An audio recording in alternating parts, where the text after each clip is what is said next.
तो स्वागत है तुम सभी का एक बार फिर से ड्रैगन बॉल की एक नई फैन मेड मूवी में, जो कि सेयन्स और उनके पास्ट के बारे में होने वाली है। कि आखिर क्या सेयन्स की सिविलाइजेशन बस छोटी सी ही थी, या फिर वो और भी ज़्यादा पावरफुल और स्ट्रांग हुआ करते थे। और आखिर वो ख़त्म कैसे हो गए पूरी तरीके से। क्या उनके कोई ओपोनेंट्स थे जिन्होंने पूरी तरीके से सेयन्स की सिविलाइजेशन ख़त्म कर दी। वेल, ये सब तुम्हें इस मूवी में पता चलेगा, और ये मूवी पूरी तरीके से एक्शन से और नए नए आइडियाज़ से भरी होने वाली है, जो कि तुम्हारा माइंड ब्लो कर देगी। तो शुरू करते हैं इस मूवी को बिना किसी बकवास के। तो इस मूवी की स्टार्टिंग में ही गोकू के दिमाग में एक रैंडम क्वेश्चन आता है कि क्या सेयन्स का बस एक प्लेनेट हुआ करता था। क्या प्लेनेट वजीटा से पहले कोई सेयन एग्जिस्ट नहीं करता था। वैसे ऐसा होना तो नहीं चाहिए, क्योंकि मेरे पास में जैसा पोटेंशियल है, मैं अल्ट्रा इंस्टिंक्ट सीख चुका हूँ जो कि एंजल लेवल पावर्स हैं। और ऐसा तो नहीं है कि मेरे पास में ये पोटेंशियल अचानक से आ गया। हो सकता है कि मेरे पास्ट में मेरे ग्रैंडफादर या फिर ग्रेट ग्रैंडफादर कोई स्ट्रॉन्ग वॉरियर रहे होंगे, तभी मेरे पास में ऐसा ट्रेट आया है कि मैं इतना ज़्यादा पोटेंशियल कैरी करता हूँ। इवन वजीटा वजीटा ने टोपो जैसे डिस्ट्रॉयर को हरा दिया था अपनी सुपर सेयन ब्लू फॉर्म से। मतलब कि हम सेयन्स के पास में काफ़ी पोटेंशियल है, लेकिन ये पोटेंशियल आया कहाँ से। क्या हमारा कोई पास्ट था। गोकू के दिमाग में ये क्वेश्चन आता है, और वो काफ़ी ज़्यादा क्यूरियस हो जाता है अपने पास्ट के बारे में जानने के लिए। गोकू को याद आता है कि उसने काफ़ी समय से जेनो से मुलाकात भी नहीं की है, तो क्यों ना जेनी के साथ में खेलने के बहाने उससे इस बारे में पता लगा लिया जाए। और इसीलिए गोकू सबसे पहले वजीटा के पास में जाता है, क्योंकि वो अकेले इस चीज़ को नहीं जानना चाहता था। गोकू वजीटा के पास में जाता है और उसको ये चीज़ें समझाता है। गोकू पूछता है, वजीटा क्या तुम्हें पता है कि प्लैनेट वजीटा से पहले भी कोई सेयन्स एग्जिस्ट किया करते थे। वजीटा कहता है, नहीं मुझे नहीं पता, और तुम्हें कैसे पता ये बात। गोकू कहता है, क्यों नहीं, तुम खुद सोचो। हम टूर्नामेंट ऑफ पावर में जिरेन और टोपो जैसे बींग्स को हरा करके आ रहे हैं, जो कि डेफिनेटली मॉर्टल से कहीं गुना ज़्यादा शक्तिशाली इवन डिस्ट्रॉयर की लीग में है। इसका मतलब है कि हमारे पास में भी डिस्ट्रॉयर और एंजल लेवल पोटेंशियल है, लेकिन ये पोटेंशियल अचानक से तो हमारे पास में नहीं आया होगा ना।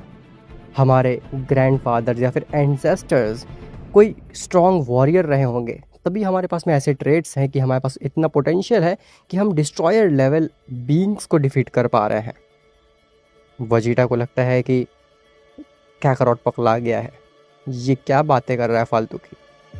वजीटा कहता है, ऐसा कुछ नहीं है, तुम जैसे सोच रहे हो ये चीज़ें वैसे वर्क नहीं करती हैं कैकरॉट। पोटेंशियल कभी भी ट्रेड से या फिर जेनेटिक्स से नहीं आता है। पोटेंशियल हमेशा मेहनत करते रहने से और माइंडसेट से आता है। गोकू कहता है, अब अपना ज्ञान देना बंद करो, मैं जा रहा हूँ इस बात का पता लगाने के लिए जेनी के पास में।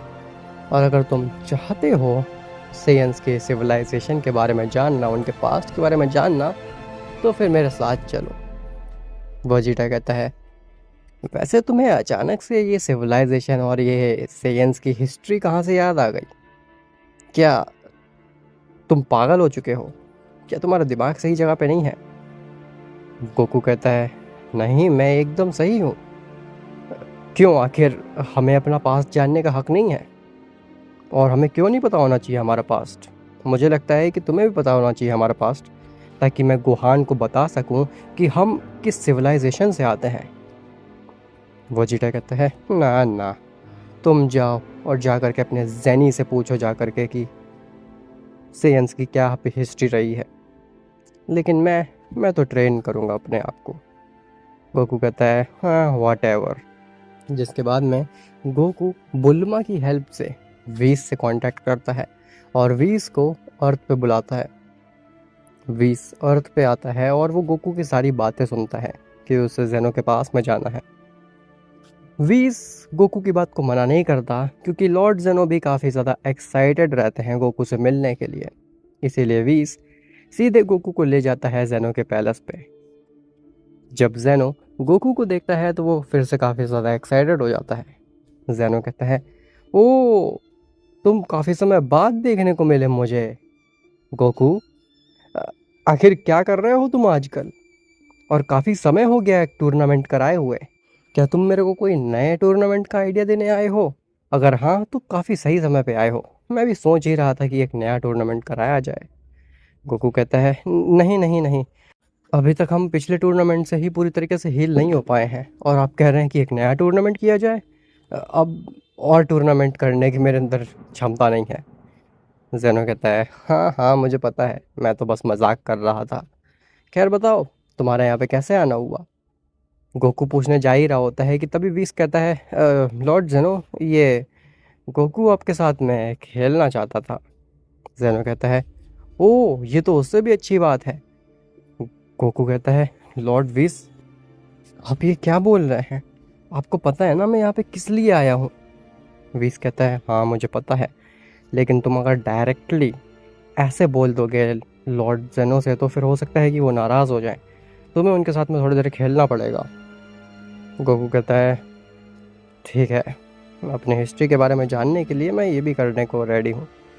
जिसके बाद में गोकू कुछ देर तक जेनो के साथ में खेलता है, लेकिन जब गोकू पूरी तरीके से एग्जॉस्ट हो जाता है, पूरी तरीके से थक जाता है, तो गोकू ज़ोरों से हाफने लगता है और कहता है, बस बस लॉर्ड जेनो, अब मैं और आपके साथ नहीं खेल सकता। मैं कोई इमॉर्टल या फिर डिस्ट्रॉयर नहीं हूँ। मेरे पास में लिमिटेड स्टेमिना ही है। जेनो कहता है, ओ वैसे मैंने एक्सपेक्ट तुमसे ज़्यादा किया था गोकू, लेकिन कोई नहीं, मैं समझ सकता हूँ तो मॉडल्स की कमज़ोरियाँ। जिसके बाद में ग्रैंड प्रिस्ट गोकू के नज़दीक आता है, उसके ऊपर अपना स्टाफ घुमाता है और गोकू इंस्टेंटली रिकवर हो जाता है पूरी तरीके से। उसका स्टेमिना पूरी तरीके से वापस आ जाता है और वो फिर से रेडी हो जाता है खेलने के लिए मानो कि। लेकिन जेनो कहता है, नहीं ग्रैंड प्रिस्ट, अब मुझे और खेलने का मन नहीं है। हाँ तो मैं जानता हूँ कि तुम यहाँ पे केवल मेरे साथ खेलने के लिए नहीं आए थे गोकू, तुम्हें मुझसे कुछ और भी काम रहा होगा। गोकू कहता है, हाँ हाँ जेनी, मुझे तुमसे कुछ पूछना था और लेकिन मुझे समझ नहीं आ रहा है कि मैं बात स्टार्ट कैसे करूँ। ग्रैंड प्रिस्ट कहता है, आखिर ऐसा तुम क्या पूछने वाले हो लॉर्ड जेनो से? पहले उसे मुझे बताओ। जेनो कहता है, हट जाओ ग्रैंड प्रिस्ट, ये हमारा मेहमान है, तुम मुझसे ऐसे बात नहीं कर सकते और इसको कोई अनजान बीन की तरह ट्रीट मत करो, मुझे अच्छा नहीं लगेगा। ये तो मेरा काफ़ी खास दोस्त है। बताओ गोकू, आखिर तुम क्या बोलने वाले हो? मुझे अपना दोस्त समझ के बता दो। गोकू कहता है, शुक्रिया जेनी, तो मैं अपने हिस्ट्री के बारे में जानना चाहता था। क्या प्लैनेट वजीटा से पहले कब कोई सेयन एग्जिस्ट नहीं करता था, या फिर कोई हमारी सिविलाइजेशन नहीं थी उससे पहले? आखिर मेरे पास में इतना पोटेंशियल कैसे है कि मैं एंजलिक पावर्स सीख गया, वो भी इतने कम समय में, जिसे सीखने में एंजल्स को भी हज़ारों साल लगते हैं और डिस्ट्रॉयर्स तो अभी तक पूरी तरीके से सीख भी नहीं पाए हैं इस अल्ट्रा इंस्टिंक्ट को। केवल कुछ ही डिस्ट्रॉयर्स हैं जिनके पास में अल्ट्रा इंस्टिंक्ट की पावर्स हैं। सेनो कहता है, काफ़ी इंटरेस्टेड लग रहे हो तुम अपने पास्ट के बारे में जानने के लिए गोकू। खैर, तुम्हें क्या लगता है गोकू कि तुम मेरे फेवरेट मॉडल क्यों हो? क्योंकि तुम काफ़ी ज़्यादा फ़नी हो, क्योंकि तुम काफ़ी पावरफुल हो, तुम मुझे हमेशा एंटरटेन रखते हो? वेल, ये सारे रीज़न तो हैं ही, लेकिन इसके साथ में एक और रीज़न है, और वो ये कि तुम एक सेयन हो। ये चीज़ सुनने के बाद में गोकू काफ़ी ज़्यादा कंफ्यूज हो जाता है। गोकू पूछता है, हाँ मैं एक सेयन हूँ, लेकिन उसका आपका फेवरेट बनने से क्या नाता है? मैं एक सेयन हूँ, उससे आपको क्यों ही फ़र्क पड़ता है?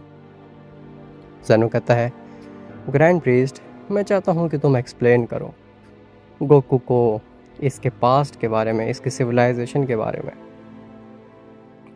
ग्रैंड प्रीस्ट कहता है, लॉर्ड जेनो, क्या आप श्योर हैं कि आपको लगता है कि हमें इस सेंसिटिव टॉपिक के बारे में इस मॉडल को बताना चाहिए? जेनो कहता है, मैं तुम्हें कोई सजेशन नहीं दे रहा हूँ, मैं तुम्हें आदेश दे रहा हूँ, गोकू को बताओ। ग्रैंड प्रीस्ट कहता है, तो सुनो मॉडल, तुम सही हो, तुम्हारा प्लैनेट वजीटा से पहले भी एक पूरी सिविलाइजेशन हुआ करती थी, और अगर मैं सही से बताऊं तो फिर सेयंस का पूरा यूनिवर्स हुआ करता था। जिसमें कि केवल 2 तरीके के बीइंग्स रहते थे, एक सेयंस और एक टाइटन्स। वो सेयन यूनिवर्स नॉर्मल यूनिवर्स के मुताबिक काफ़ी ज़्यादा बड़ा था। अगर हम यूनिवर्स 1, 2, 3, 4 को एक साथ मर्ज कर दें वो भी छोटा पड़ जाएगा उस केवल एक सेयन यूनिवर्स के कंपैरिजन में। इसी के साथ साथ उस सेयन यूनिवर्स में जो 2 सिविलाइजेशन सेयन्स और टाइटन्स थे वो काफ़ी ज़्यादा स्ट्रांग हुआ करते थे, जो कि काफ़ी लंबे समय तक जीते थे, हज़ारों हज़ारों 10-10 हज़ार सालों तक जीते थे। और उनके पास में ऐसी कैपेबिलिटीज़ थी जो कि आज के समय में एंजल्स या फिर डिस्ट्रॉयर्स के पास में भी नहीं है। लेकिन फिर एक समय आया जब टाइटन्स की मात्रा बढ़ने लगी और सेयन्स थोड़े थोड़े कम होने लगे, क्योंकि टाइटन्स सेयन्स के मुताबिक थोड़ा सा ज़्यादा जीते थे। इसकी वजह से टाइटन्स ने सोचा कि वो पूरे सेयन यूनिवर्स को अपना बनाना चाहते हैं, वो पूरी तरीके से सेयन्स को ख़त्म कर देंगे। और फिर शुरू हुआ एक ऐसी वॉर जिसने कि पूरे यूनिवर्स और पूरी सिविलाइजेशन का नाश कर दिया। Titans versus Saiyans. Titans versus Saiyans के उस फाइट में सारी टाइटन्स मारे गए और केवल कुछ ही सेयन्स सरवाइव कर पाए। लेकिन उस फाइट के बाद में लॉर्ड ज़ेनो इतना ज़्यादा नाराज़ हो गए थे कि उन्होंने पूरे सेयन यूनिवर्स को ही डिस्ट्रॉय कर दिया। लेकिन फिर भी किसी तरीके से कुछ सेयन्स बच गए थे जो कि यूनिवर्स 7 में आ गए थे। और यूनिवर्स 7 में वो सेयन्स पहले कुछ हज़ार साल छुप करके रहते हैं, लेकिन फिर वो धीरे धीरे धीरे करके अपने आप को बाहर निकालते हैं। लेकिन अब क्योंकि वो अपने सेयन यूनिवर्स में नहीं थे तो सेयन्स की पावर्स भी काफ़ी ज़्यादा कम हो गई थी और वो बहुत ज़्यादा वीक हो चुके थे। उनके जीने की उम्र भी काफ़ी ज़्यादा कम हो गई थी। इसी वजह से जब सेयन्स यूनिवर्स 7 में आए, या फिर तुम अपने फादर की या फिर अपने ग्रैंडफादर की भी बात कर लो, तो वो काफ़ी वीक वॉरियर्स थे, क्योंकि सेयन्स यूनिवर्स 7 में रहने के लिए कभी बने ही नहीं थे, वो यूनिवर्स सेयन में रहने के लिए बने थे। तो ये है तुम्हारी पास्ट। गोकू कहता है, ओह, ये जान करके तो काफ़ी ज़्यादा अच्छा लगा कि मैं एक ऐसी सिविलाइजेशन का पार्ट था जो कि यूनिवर्स के one of the finest and strongest beings थे। लेकिन लॉर्ड ज़ेनो मैं अभी तक नहीं समझ पाया हूँ कि मेरे सेयन होने से आपका फेवरेट बनना ये कैसे रिलेटेड है। ग्रैंड प्रिस्ट कहता है, क्योंकि सेयन्स काफ़ी ज़्यादा दयालु और मददगारी होते थे। सेयन्स ने लॉर्ड ज़ेनो की काफ़ी ज़्यादा हेल्प करी है यूनिवर्सेस को सही से मैनेज करने में और गैलेक्सीज़ को सही से बिल्ड करने में, जिसकी वजह से लॉर्ड ज़ेनो आज के समय में काफ़ी ज़्यादा एफिशिएंटली पूरे मल्टीवर्स को संभाल पाते हैं। और इसी के साथ साथ सेयन्स काफ़ी ज़्यादा दयालु भी होते थे। वो अलग अलग यूनिवर्सेस में जाते थे और उन प्लैनेट्स को देखते थे जहाँ पे ऑलमोस्ट सिविलाइजेशंस ख़त्म होने वाली हैं, या फिर जो प्लैनेट ऑलमोस्ट मरने वाला है, जहाँ के लोग ख़त्म होने वाले हैं पूरी तरीके से, उनके पास में कुछ खाने को नहीं है, उनके पास में रिसोर्सेज नहीं है। सेयन्स उनके पास जाते थे और उनकी हेल्प करते थे फार्मिंग करने में और उनको फूड देते थे ताकि वो सरवाइव कर सकें। इस वजह से वो लॉर्ड ज़ेनो के और भी ज़्यादा करीब थे। और केवल यही नहीं, सेयन्स काफ़ी ज़्यादा पीसफुल माइंडेड थे। जब टाइटन्स ने सेयन्स के ऊपर हमला करने की सोची भी, तो भी सेयन्स ने काफ़ी ज़्यादा रेजिस्ट करने की कोशिश की। इवन टाइटन्स को कुछ चीज़ें ऑफ़र करने की भी कोशिश की, लेकिन जब टाइटन्स ने नहीं मानी सेयन्स की कोई भी बात, तो सेयन्स को मजबूरी में आ करके उनसे फ़ाइट करनी ही पड़ी। और टाइटन्स और सेयन्स की फ़ाइट इतनी ज़्यादा ब्रूटल और ख़तरनाक रूप ले रही थी कि उससे पूरा मल्टीवर्स इफेक्ट होने लगा था। इस वजह से लॉर्ड ज़ेनो को ना चाहते हुए भी पूरा सेयन यूनिवर्स ख़त्म करना पड़ा। गोकू कहता है, ओह, तो ये बात है। लेकिन लॉर्ड ग्रैंड प्रीस्ट, मुझे एक और चीज़ क्लियर करनी है कि जब आपने कहा कि लॉर्ड जेनो ने पूरा सेयन यूनिवर्स डिस्ट्रॉय कर दिया, लेकिन कुछ सेयन्स यूनिवर्स 7 में आ गए थे। तो अगर सेयन्स यूनिवर्स 7 में आ गए तो फिर टाइटन्स क्यों नहीं बच के आ पाए यूनिवर्स, किसी दूसरे यूनिवर्सेस में? ऐसा भी तो हो सकता है कि कुछ टाइटन्स बच गए हों और वो दूसरे यूनिवर्सेस में चले गए हों, जो कि अभी तक हाइड कर रहे हो। ग्रैंड प्रिस्ट कहता है ना, सारे टाइटन्स मारे जा चुके हैं। सेयन्स ने सारे टाइटन्स को एक बार में ही ख़त्म कर दिया था। इवन दो सेयन्स की तादाद काफ़ी कम थी टाइटन्स से, लेकिन फिर भी सेयन्स इतने ज़्यादा पावरफुल और स्ट्रॉन्ग थे कि उन्होंने टाइटन्स की ह्यूमंगस आर्मी को एक बार में ख़त्म कर दिया था, जिसके बाद में कोई टाइटन बचा ही नहीं। और हमने काफ़ी कोशिश की अलग अलग यूनिवर्सेस में, अलग अलग प्लैनेट्स में जा कर के देखने की, लेकिन हमें किसी भी यूनिवर्स में, किसी भी प्लैनेट में कोई भी टाइटन के साइंस नहीं मिले। तो सभी टाइटन्स मारे जा चुके हैं। गोकू कहता है मुझे एक और सवाल था। ज़ेनो कहता है बस तुम काफ़ी कुछ जान चुके हो गोकू, अब और क्या सवाल है तुम्हें? तुम्हें बस अपने पास्ट के बारे में जानना था ना, सेयन्स की हिस्ट्री के बारे में जानना था, वो तुम जान चुके हो, अब और क्या जानना है तुम्हें? गोकू कहता है हाँ वैसे तो मैं सब कुछ जान चुका हूँ, लेकिन मैं बस क्यूरियस हूँ। मैं बस ये जानना चाहता हूँ कि आखिर सेयन्स के पास में ऐसी कौन सी पावर्स थी जिससे कि वो कम हो करके भी इतने सारे टाइटन्स को हरा गए। आखिर ऐसा क्या था उनके पास में? तो ज़ेनो कहता है सेयन्स के पास में ऐसा कुछ खास एबिलिटी वगैरह नहीं थी, बस वो थोड़े से ज़्यादा स्मार्ट थे। उनके पास में फ़ाइट करने का करेज था और उनके पास में काफ़ी अच्छा दिमाग था। तो वो काफ़ी अच्छे अच्छे एडवांसमेंट करते गए, जिसकी वजह से वो काफ़ी जल्दी पॉपुलर होने लगे। और ये चीज़ टाइटन्स को बिल्कुल भी नहीं अच्छी लगती थी।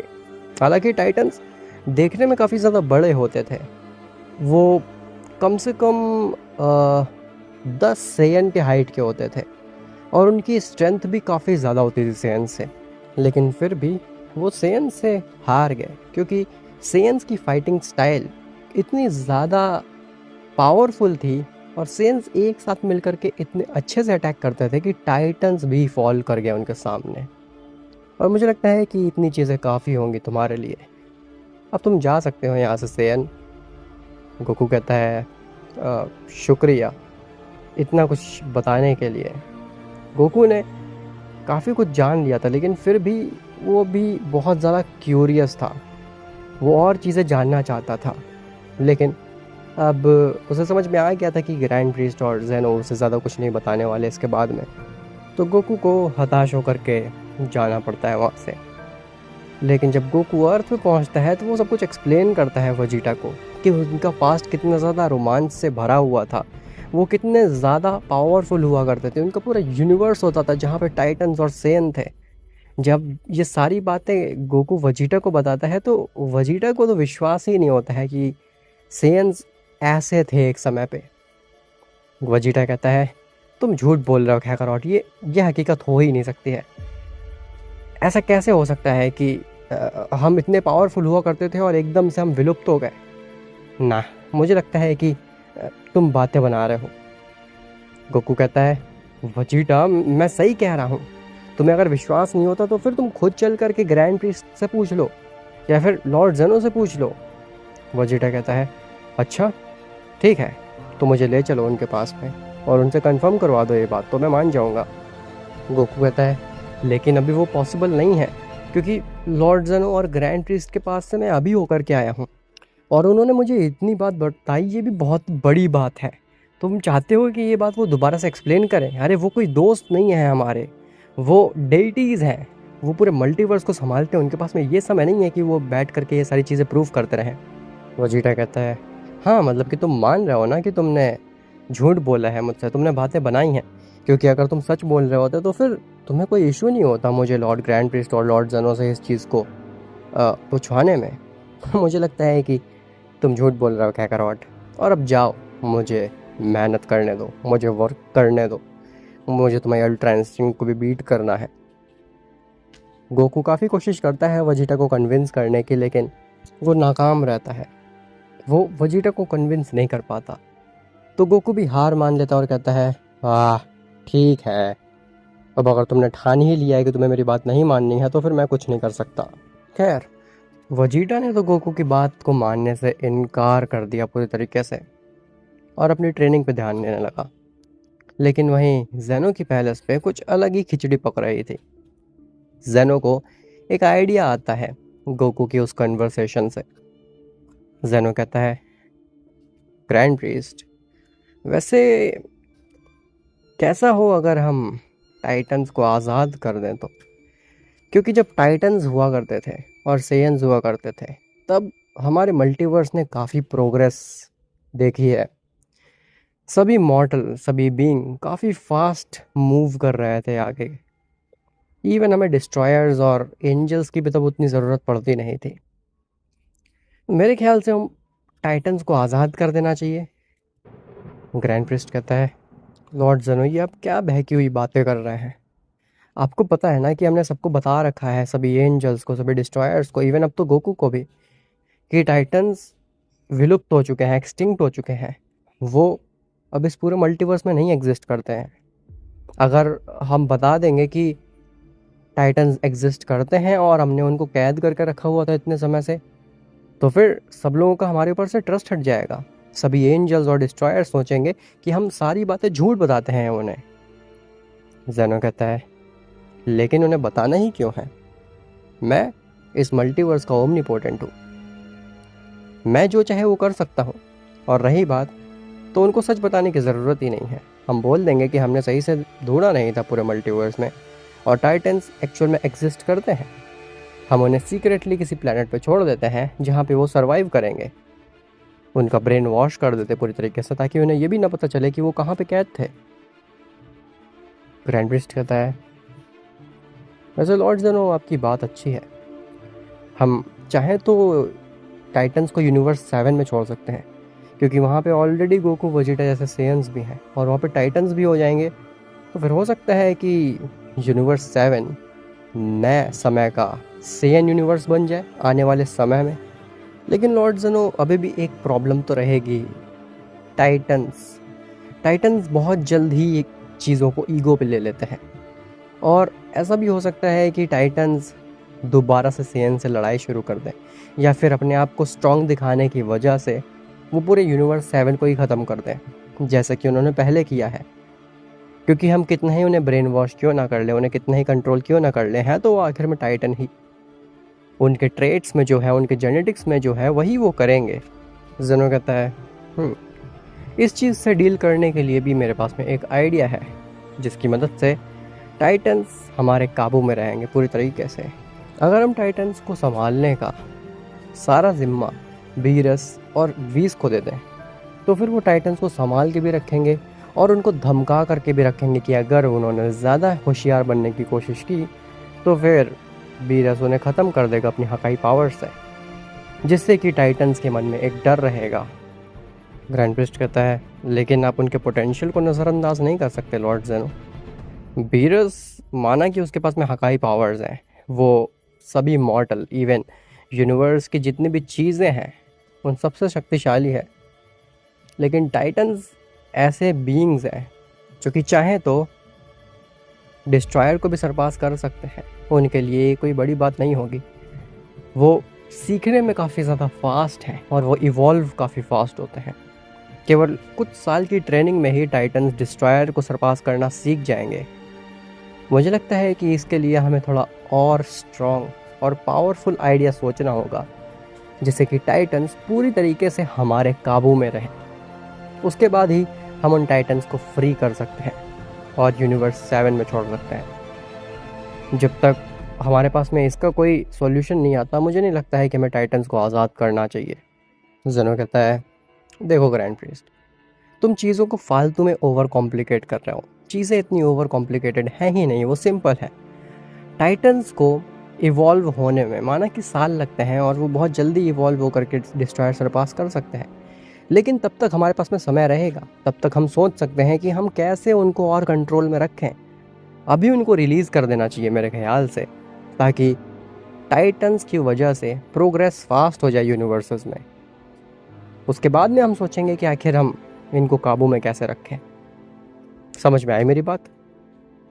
ग्रैंड प्रिस्ट कहता है, ठीक है लॉर्ड ज़ेनो, जैसी ही आपकी मर्ज़ी। मैं इसके आगे अब क्या ही बोल सकता हूँ, मैं बस आपको सलाह दे सकता था, जो कि मैंने देने की कोशिश की। लेकिन अगर आपको लगता है कि टाइटन्स ऐसा कुछ भी नहीं करने वाले हैं और वो इस मल्टीवर्स के लिए काफ़ी हेल्पफुल और हेल्दी रहेंगे, तो फिर मैं उन्हें यूनिवर्स 7 में किसी प्लेनेट में छोड़ आऊँगा। आप चिंता मत करिए। जिसके बाद में ग्रैंड प्रीस्ट ज़ेनो के पैलेस से बाहर जाता है, और जैसे ही ग्रैंड प्रीस्ट 2 बार क्लैप करता है तो उसके सामने एक कैप्सूल आता है जिसमें एक छोटा सा प्लेनेट होता है। ग्रैंड प्रिंस जब दोबारा क्लैप करता है तो वो कैप्सूल खुल जाता है और वो प्लेनेट एक्सपेंड हो जाता है, जो कि रिवील होता है कि वो एक प्लेनेट नहीं बल्कि वो एक स्फीयर शेप की कुछ मशीन या स्पेसशिप है। ग्रैंड प्रिस्ट उस चीज़ के नज़दीक जाता है और उसमें गेट खुलता है। जब ग्रैंड प्रिस्ट उस गेट के थ्रू जाता है तो अंदर जाते ही एक पूरा एनवायरनमेंट, एक पूरा इकोसिस्टम बना होता है, जो कि किसी प्लैनेट से कम नहीं लग रहा होता। और वहाँ पे टाइटन्स के बच्चे, इवन उनकी पूरी सिविलाइजेशन होती है जो कि वहाँ पे काम कर रही होती है। वहाँ पे टाइटन्स काफ़ी ज़्यादा खुश होते हैं, काफ़ी ज़्यादा एक्साइटेड होते हैं, उनकी लाइफ काफ़ी परफेक्ट चल रही होती है। लेकिन जब वो ग्रैंड प्रिस्ट को देखते हैं तो सारे टाइटन्स मानो कि छुप से जाते हैं। उन्होंने बीच में एक बड़ा सा टाउन हॉल टाइप का क्रिएट कर रखा था, और जितने भी बीइंग्स ग्रैंड प्रिस्ट को देखते हैं तो वो सीधे टाउन हॉल के अंदर चले जाते हैं, और केवल कुछ सेकंड के अंदर ही वो सारी जगह सुनसान हो जाती है, मानो कि वहाँ पे कोई है ही नहीं। सारे टाइटन्स उस टाउन हॉल के अंदर चले जाते हैं, मानो कि वो ग्रैंड प्रिस्ट से डरते हों। कि तभी ग्रैंड प्रीस्ट के सामने 4 टाइटन्स आते हैं, जो कि एक तरीके से वहाँ के लीडर या फिर रूलर थे। उन 4 टाइटन्स का नाम थे क्रोनोआ, हर्मीज, पैलेडियस एंड ज़ाइगरस। ये चारों टाइटन वहाँ के सबसे ज़्यादा ओल्ड टाइटन्स थे। ग्रैंड प्रीस्ट कहता है, काफ़ी अच्छा लग रहा है तुम टाइटन्स को देख करके, क्या कोई कमी हो रही है तुम्हें यहाँ पे? तो क्रोनो आगे आता है और कहता है, बकवास बंद करो, तुम यहाँ पे क्यों आए हो ये बताओ बस। तुम्हें हमसे अब क्या काम है? तुम्हें हमसे अब क्या छीनना है? तुमने हमारा प्लेनेट तो हमसे छीन ही लिया है, अब और क्या हमसे छीनना चाहते हो? ये जगह? ग्रैंड प्रिस्ट कहता है, मैं तुमसे कुछ छीनने नहीं आया हूँ।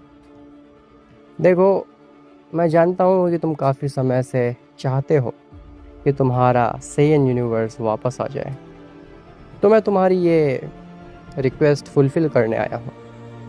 लॉर्ड ज़ेनो कह रहे थे कि तुम लोगों को अब यूनिवर्स दे दिया जाएगा, अब तुम लोगों को इस जगह पे घुटना या फिर मरना नहीं पड़ेगा। यही मैं तुम्हें बताने आया था, लेकिन इसके पीछे एक ट्विस्ट है। ज़ाइगरस कहता है, मुझे पता था कि तुम अगर इतनी मेहरबानी हमारे ऊपर कर रहे हो तो फिर डेफिनेटली इसके पीछे कुछ ना कुछ राज तो होगा, हमें सारी बातें बताओ। ग्रैंड प्रिस्ट कहता है, देखो ऐसी कुछ खास बात नहीं है। टाइटन्स और सेयन्स 2 ऐसी सिविलाइजेशन थी जिन्होंने पूरे मल्टीवर्स को काफ़ी ग्रोथ दिलाई थी, और मैं चाहता हूँ, इवन लॉर्ड ज़ेनो भी यही चाहते हैं कि तुम वापस से आओ यूनिवर्सेस में और यूनिवर्स और मल्टीवर्स की most of the problem solve करो। लेकिन तुम्हें यूनिवर्स में डालने से पहले तुम्हारा सबका ब्रेन वॉश किया जाएगा, ताकि तुम फिर से पहले जैसी हरकतें ना करो, जैसे कि तुमने पूरे सेयन यूनिवर्स को डिस्ट्रॉय कर दिया था। इसीलिए हम तुम्हारा ब्रेन वॉश कर देंगे। ज़ाइगरस कहता है, क्या बेवकूफ़ों वाली बात है ये, क्या फ़ायदा रह जाएगा अगर हमारे पास में हमारा दिमाग ही नहीं रहेगा तो? ग्रैंड प्रिस्ट कहता है, देखो यही इकलौता रास्ता है जिसके इस्तेमाल से तुम लोग आज़ाद हो सकते हो, इसके अलावा तुम्हारे पास में और कोई दूसरा रास्ता नहीं है। तो अगर तुम चाहते हो यूनिवर्सेस में रहना आम बींग्स की तरह। इवन कुछ सेयंस भी हैं जो कि यूनिवर्स 7 में रहते हैं। तो अगर तुम चाहते हो वापस से सभी सिविलाइजेशन की तरह रहना, तो फिर ब्रेन वॉश करवाना ज़रूरी है, वरना तुम लोग नहीं जा सकते, तुम लोगों को यहीं पे सड़ना होगा। तो क्रोनोआ, ज़ायग्रस, ये दोनों साथ में कहते हैं हमें नहीं जाना, ये जगह हमें मंजूर है। ग्रैंड प्रिस्ट कहता है ठीक है, ठीक है, अब अगर तुमने ठान ही लिया है कि तुम्हें अपना ब्रेन वॉश नहीं कराना है, तो फिर सड़ो यहाँ पे। और पता नहीं ये जगह कितने समय तक सही रहने वाली है, पता नहीं ये जगह कब डिस्ट्रॉय हो जाए। ऐसा बोल करके ग्रैंड प्रिस्ट एक धमकी सी देता है और वहाँ से जाने लगता है कि तभी हर्मीस कहता है सुनो टाइटन्स, हमारे पास में ये एक अच्छी अपॉर्चुनिटी है। भले ही हमारा ब्रेन वॉश हो जाए, लेकिन हम इतने स्मार्ट, इतने पावरफुल सिविलाइजेशन है कि हम दोबारा से समझ जाएंगे कि हमें करना क्या है। और ज़रा देखो यहाँ पे कितने सारे टाइटन्स हैं, कितने सारे छोटे टाइटन्स हैं जिन्हें भी असली ब्यूटी पता ही नहीं है, जिन्हें पता ही नहीं है कि यूनिवर्स कितना सुंदर होता है। मेरे ख्याल से ये ऑफ़र अच्छा है, हमें ले लेना चाहिए। लेकिन क्रोनोआ और ज़ायग्रस मना कर देते हैं। ग्रैंड प्रिस्ट कहता है मुझे लगता है कि अभी तुम सब बहुत ज़्यादा कंफ्यूज हो। कोई नहीं, कोई नहीं, मैं बाद में दोबारा आऊँगा जब तुम सभी टाइटन से बात कर लोगे और एक डिसीज़न पे पहुँच जाओगे। तब मैं तुमसे पूछूंगा कि क्या तुम्हें मंजूर है ये सौदा या फिर नहीं। तो आराम से डिस्कशन कर लो, सभी टाइटन से बात कर लो, अभी तुम्हारे पास में टाइम है। बाद में जब मैं आऊँगा और पूछूंगा, तब मुझे बस एक सिंपल आंसर चाहिए, हाँ या ना। और तुम्हारे जवाब के ऊपर डिसाइड होगा कि क्या तुम यहीं पे मरोगे या फिर तुम्हें यूनिवर्स मिलेगा। ऐसा बोल करके ग्रैंड प्रिस्ट एक और बार धमकी दे करके वहाँ से चला जाता है। खैर, तो ग्रैंड प्रिस्ट के वहाँ से चले जाने के बाद में चारों टाइटन्स जाते हैं टाउन हॉल में और सभी टाइटन्स के बीच में एक मीटिंग रखते हैं, जिसका टॉपिक होता है कि क्या उन्हें एक्सेप्ट करना चाहिए ग्रैंड प्रिस्ट का ऑफर या फिर नहीं। तो क्रोनोआ काफ़ी अच्छे पॉइंट्स रखता है। क्रोनोआ कहता है देखो, मानने को तो हम ग्रैंड प्रिस्ट की बात मान सकते हैं, लेकिन उसकी बात में बहुत सारे फ्लॉज हैं और मुझे लगता है कि वो हमें फंसाने की कोशिश कर रहा है, वो हमें पूरी तरीके से एक्सटिंक्ट करने की कोशिश कर रहा है। तो हर्मीस कहता है लेकिन तुम्हारा मतलब क्या है, मैं समझा नहीं, हमें कुछ वैलिड पॉइंट्स दो जिसके ऊपर हम डिस्कशन कर सकें और एक पॉइंट पे पहुंच सकें। क्रोनोआ कहता है तुम खुद सोचो कि अचानक से ग्रैंड प्रिस्ट आया, उसने ये कहा कि वो हमें ब्रेन वॉश करके वापस से मल्टीवर्स में डालना चाहता है। क्यों? इसके पीछे का मोटिव उसने हमें नहीं बताया। इसी के साथ साथ उसने ये भी बताया कि यूनिवर्स 7 में सेयंस है। तो ये हो सकता है कि ग्रैंड प्रिस्ट हमें दोबारा से सेयन से मरवाना चाहता हो, वो हमें दोबारा से सेयन से ह्यूमिलिएट करवाना चाहता हो ताकि हमारी पूरी सिविलाइजेशन ख़त्म हो जाए। और वो खुद ऐसा नहीं करना चाहता क्योंकि फिर उसे लॉर्ड जेनो को या फिर बाकी एंजल्स या फिर डिस्ट्रॉयर्स को जवाब देना पड़ेगा। ज़ायग्रस कहता है लगता है तुमने ग्रैंड प्रिस्ट की बात सही से सुनी नहीं, वो हम लोगों को यूनिवर्स 7 में इसलिए डालना चाहता है ताकि हम यूनिवर्स की फिर से ग्रोथ कराने लगें। और ज़रा सोचो, हम लोग कितने सदियों से यहाँ पे कैद हैं, कब तक हम यहाँ पे कैद रहने वाले हैं? क्या हमने कोई गलती की थी? नहीं, हम बस उन सेयंस को ख़त्म करना चाहते थे क्योंकि वो बहुत ज़्यादा पावरफुल होते जा रहे थे और हो सकता था कि आने वाले समय में वो हमें खुद ही मार डालते, इसलिए वो वॉर करनी ज़रूरी थी। मुझे लगता है कि ग्रैंड प्रीस्ट इस चीज़ को रियलाइज़ कर चुका है और वो चाहता है कि हम वापस से पहले की तरह रहने लगें। इसी के साथ साथ ग्रैंड प्रीस्ट ने कहा था कि वो यूनिवर्स 7 में सेयंस भी हैं, तो हम चाहे तो यूनिवर्स 7 में उन सेयंस से अपने पास्ट का बदला भी ले सकते हैं, जिससे कि हमारे डिसेंडेंट्स भी हमसे काफ़ी ज़्यादा खुश हो जाएंगे। पैलेडियस कहता है तुमने क्रोनोआ को कहा कि उसने ग्रैंड प्रीस्ट की बात सही से नहीं सुनी, लेकिन मुझे लगता है कि तुमने भी ग्रैंड प्रिस्ट की बात को सही से नहीं सुना है, क्योंकि ग्रैंड प्रिस्ट ने कहा था कि वो हमारा ब्रेन वॉश करेगा, उसके बाद में हमें यूनिवर्स 7 में डालेगा। क्या तुम्हें नहीं पता है ब्रेन वॉश का मतलब क्या है? वो हमें पूरी तरीके से रीसेट कर देगा। तो हमें बिल्कुल भी नहीं पता होगा कि सेयन्स हमारे दुश्मन हैं, उन्होंने हमारे साथ और हमारे यूनिवर्स के साथ में क्या किया है, तो फिर हम उनसे बदला कैसे ले पाएंगे। वो हमें पूरी तरीके से बेवकूफ़ और डम बना करके भेजना चाहता है यूनिवर्स 7 में, ताकि वो अपना काम निकलवा सके बस। क्रोनोवा कहता है, हाँ ये पॉइंट काफ़ी ज़्यादा अच्छा है एक्चुअल में। पैलेडियस, तुमने सही पॉइंट उठाया, वो हमें ब्रेन वॉश करने वाले हैं।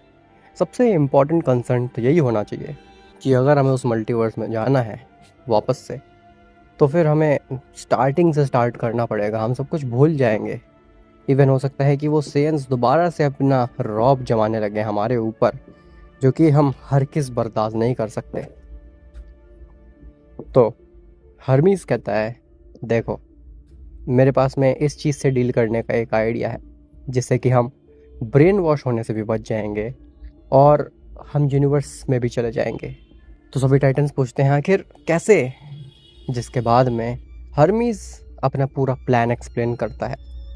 खैर, वहीं ग्रैंड प्रीस्ट कुछ समय वेट करता है, और जब उसे लगता है कि उसने इनफ टाइम दे दिया है टाइटन्स को डिसाइड करने के लिए और मीटिंग करने के लिए, तो वो वापस से उसी स्फीयर के अंदर जाता है, जहाँ पे ऑलरेडी सभी टाइटन्स और 4 मेन टाइटन्स क्रोनोवा, पैलेडियस, हर्मीस और ज़ैगरस वेट कर रहे होते हैं ग्रैंड प्रीस्ट का।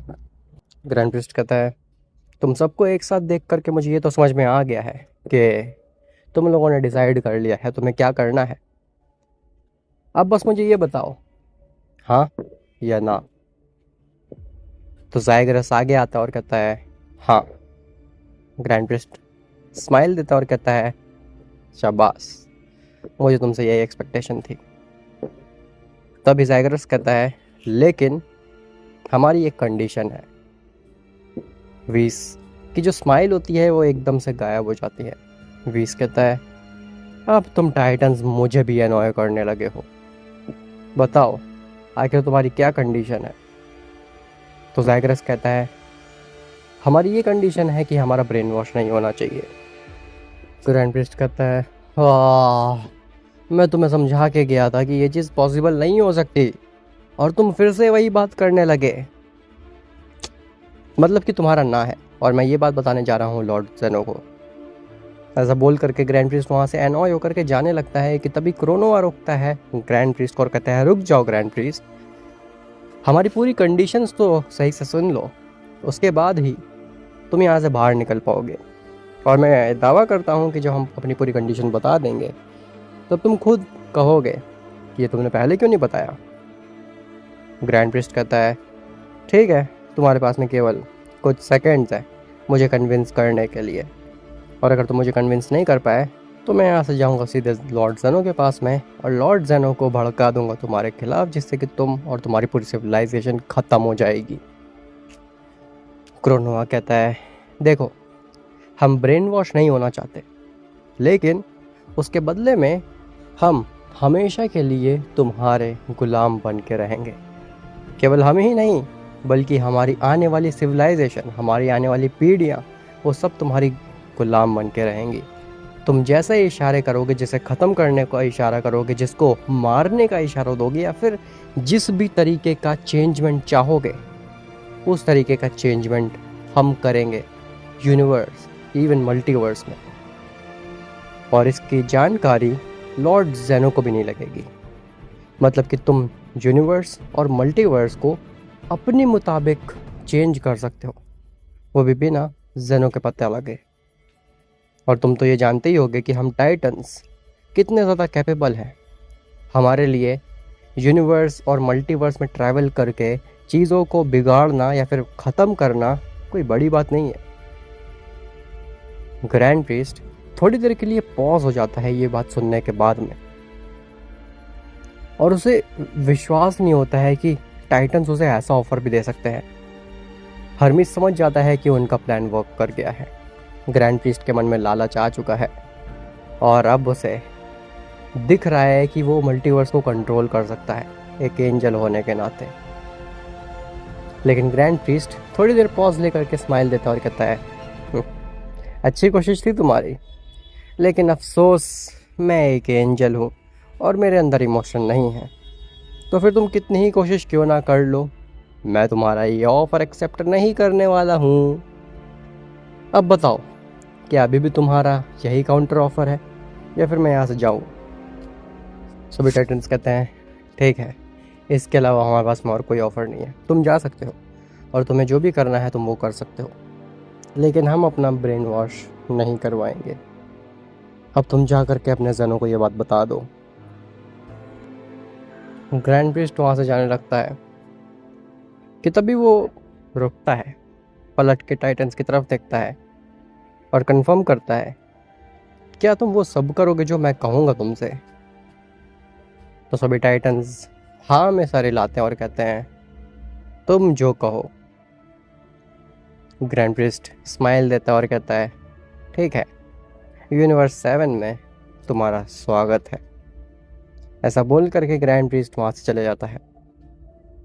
सभी टाइटन समझ जाते हैं कि उनकी ट्रिक काम कर गई है। ग्रैंड प्रीस्ट ने भले ही कहा हो कि वो एक एंजल है और उसको मल्टीवर्स रूल करने में कोई भी मन नहीं है, लेकिन एट द एंड वो अटेंडेंट तो जेनो का ही है।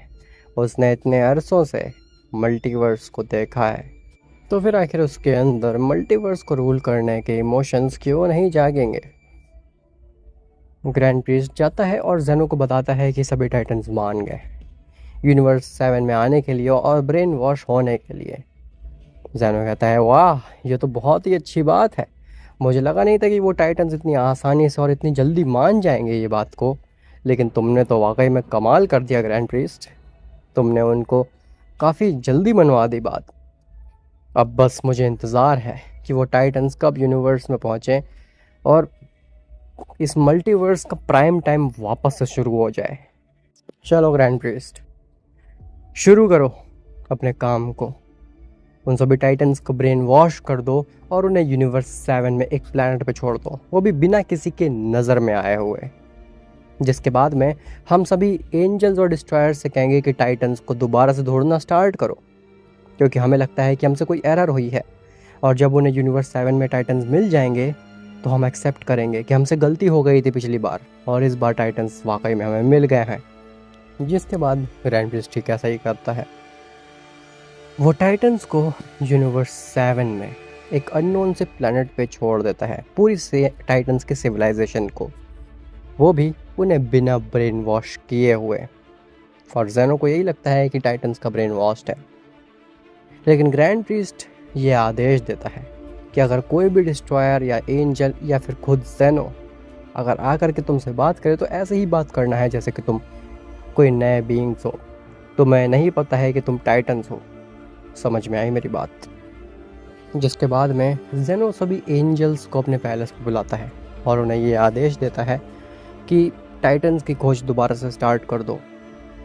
तो सभी एंजल्स ये क्वेश्चन उठाती हैं कि आखिर टाइटन्स के बारे में तो आप पहले ही रिसर्च कर चुके हैं ना, और सभी टाइटन्स विलुप्त हो चुके हैं आपकी रिसर्च के अकॉर्डिंग, तो आखिर अब दोबारा से टाइटन्स के बारे में हमें क्यों खोजना है?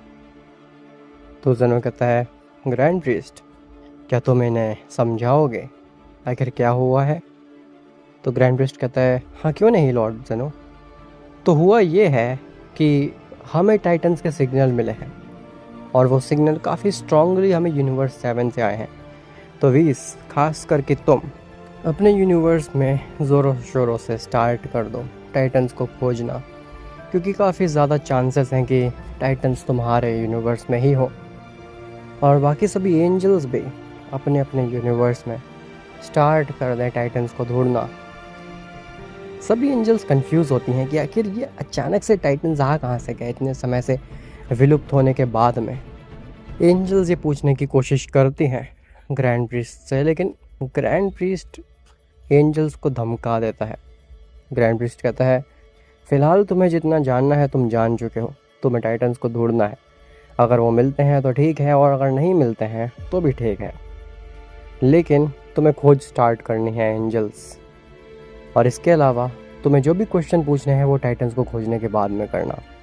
उससे पहले अगर तुमने कोई भी सवाल पूछा तो मुझसे बुरा कोई नहीं होगा। अब चले जाओ अपने अपने यूनिवर्स में और अपने अपने डिस्ट्रॉयर के साथ में काम पे लग जाओ। समझ में आई मेरी बात? अब जा सकते हो। ये मीटिंग समाप्त हो गई है यहाँ पे। जिसके बाद में एंजल्स अपने अपने यूनिवर्स में जाती हैं और अपने अपने डिस्ट्रॉयर्स के साथ में काम पे लग जाती हैं, टाइटन्स को ढूंढने के काम पे। वहीं टाइटन्स जिस प्लैनेट पे होते हैं, उस प्लैनेट पे टाइटन्स ये प्लान बना रहे होते हैं कि आखिर वो सेयंस को ख़त्म कैसे करें। उनका पहला स्टेप यही है, सेयंस को पूरी तरीके से ख़त्म करना, उनकी पूरी सिविलाइजेशन ख़त्म कर डालना, जितने भी सेयंस बचे हैं उन सबको मार डालना। तो 4 मेन टाइटन्स जो कि थे ज़ायगरस, क्रोनोआ, पैलेडियस और हर्मीज, ये चारों बात करते हैं कि आखिर सेयंस को ख़त्म कैसे करना है। तो हर्मीज कहता है, देखो सेयंस को ख़त्म करने से पहले हमें सेयंस के बारे में पता करना होगा कि आखिर वो किस प्लैनेट पे रहते हैं और आखिर वो हैं कितने स्ट्रॉन्ग, ताकि हम उनके ऊपर एक स्ट्रेटजी बना करके हमला कर सकें। पिछली बार की तरह हम बेवकूफ़ों की तरह उनसे फ़ाइट नहीं करना चाहते। पिछली बार हमने सोचा था कि टाइटन्स काफ़ी कम है मात्रा में और उन्हें काफ़ी इजीली हराया जा सकता है, लेकिन हम बहुत पूरी तरीके से गलत साबित हो गए थे। उन सेयंस ने हमें पूरी तरीके से ख़त्म कर दिया था। इसीलिए इस बार हम ऐसी कोई भी मिस्टेक नहीं करेंगे। हम पूरी तरीके से स्ट्रेटजी बनाएंगे कि कैसे उन सेयंस को ख़त्म किया जाए। तो हम चारों अपना अलग अलग काम बांट लेते हैं। क्रोनोआ, तुम पता कराओ जा करके कि आखिर वो सेयंस हैं किस प्लेनेट पे। पैलेडियस और ज़ायगरस, मैं चाहता हूँ कि तुम हमारी वीकनेस पे वर्क करो। तुम पता करो कि आखिर हम पिछली बार किस वजह से आ रहे थे, हमारी क्या वीकनेस है और सेयंस किस मामले में हमसे आगे थे, ताकि हम इस बार वो मिस्टेक्स ना कर सकें। अब रहा मैं, तो मैं उन सभी एंजल्स और ग्रैंड प्रीस्ट को मैनेज करता हूँ। उनको ये बिल्कुल भी शक नहीं होने दूंगा कि हम सेयंस को ख़त्म करने का प्लान बना रहे हैं, क्योंकि अगर ग्रैंड प्रीस्ट को हल्की भी भनक लगी कि हम क्या करने की कोशिश कर रहे हैं, तो ग्रैंड प्रीस्ट हमें उसी वक्त पूरी तरीके से विलुप्त कर देगा। इसीलिए मैं उन एंजल्स को बिज़ी करके रखूँगा।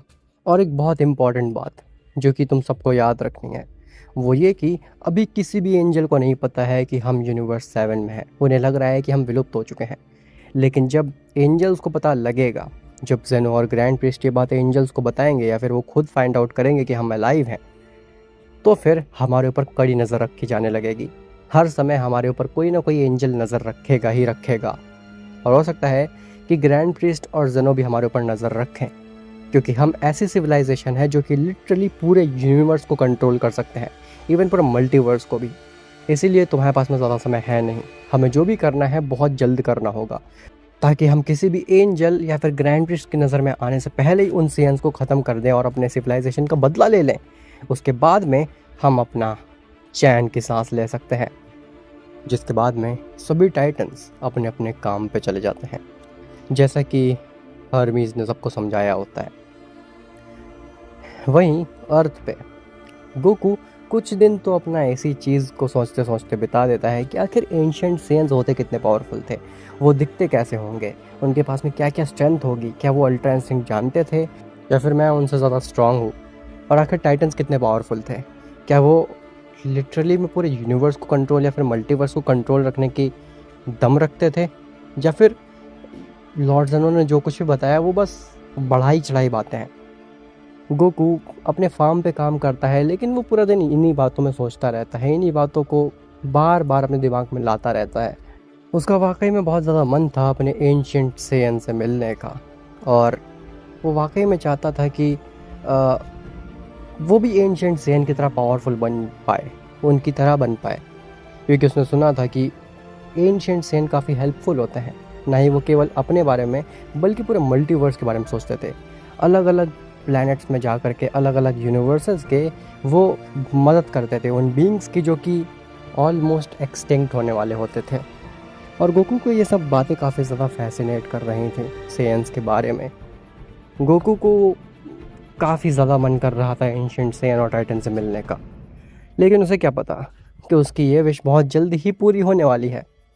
खैर, तो टाइटन्स सेयन्स के बारे में पता करते करते आखिरकार पहुंच ही जाते हैं अर्थ पे।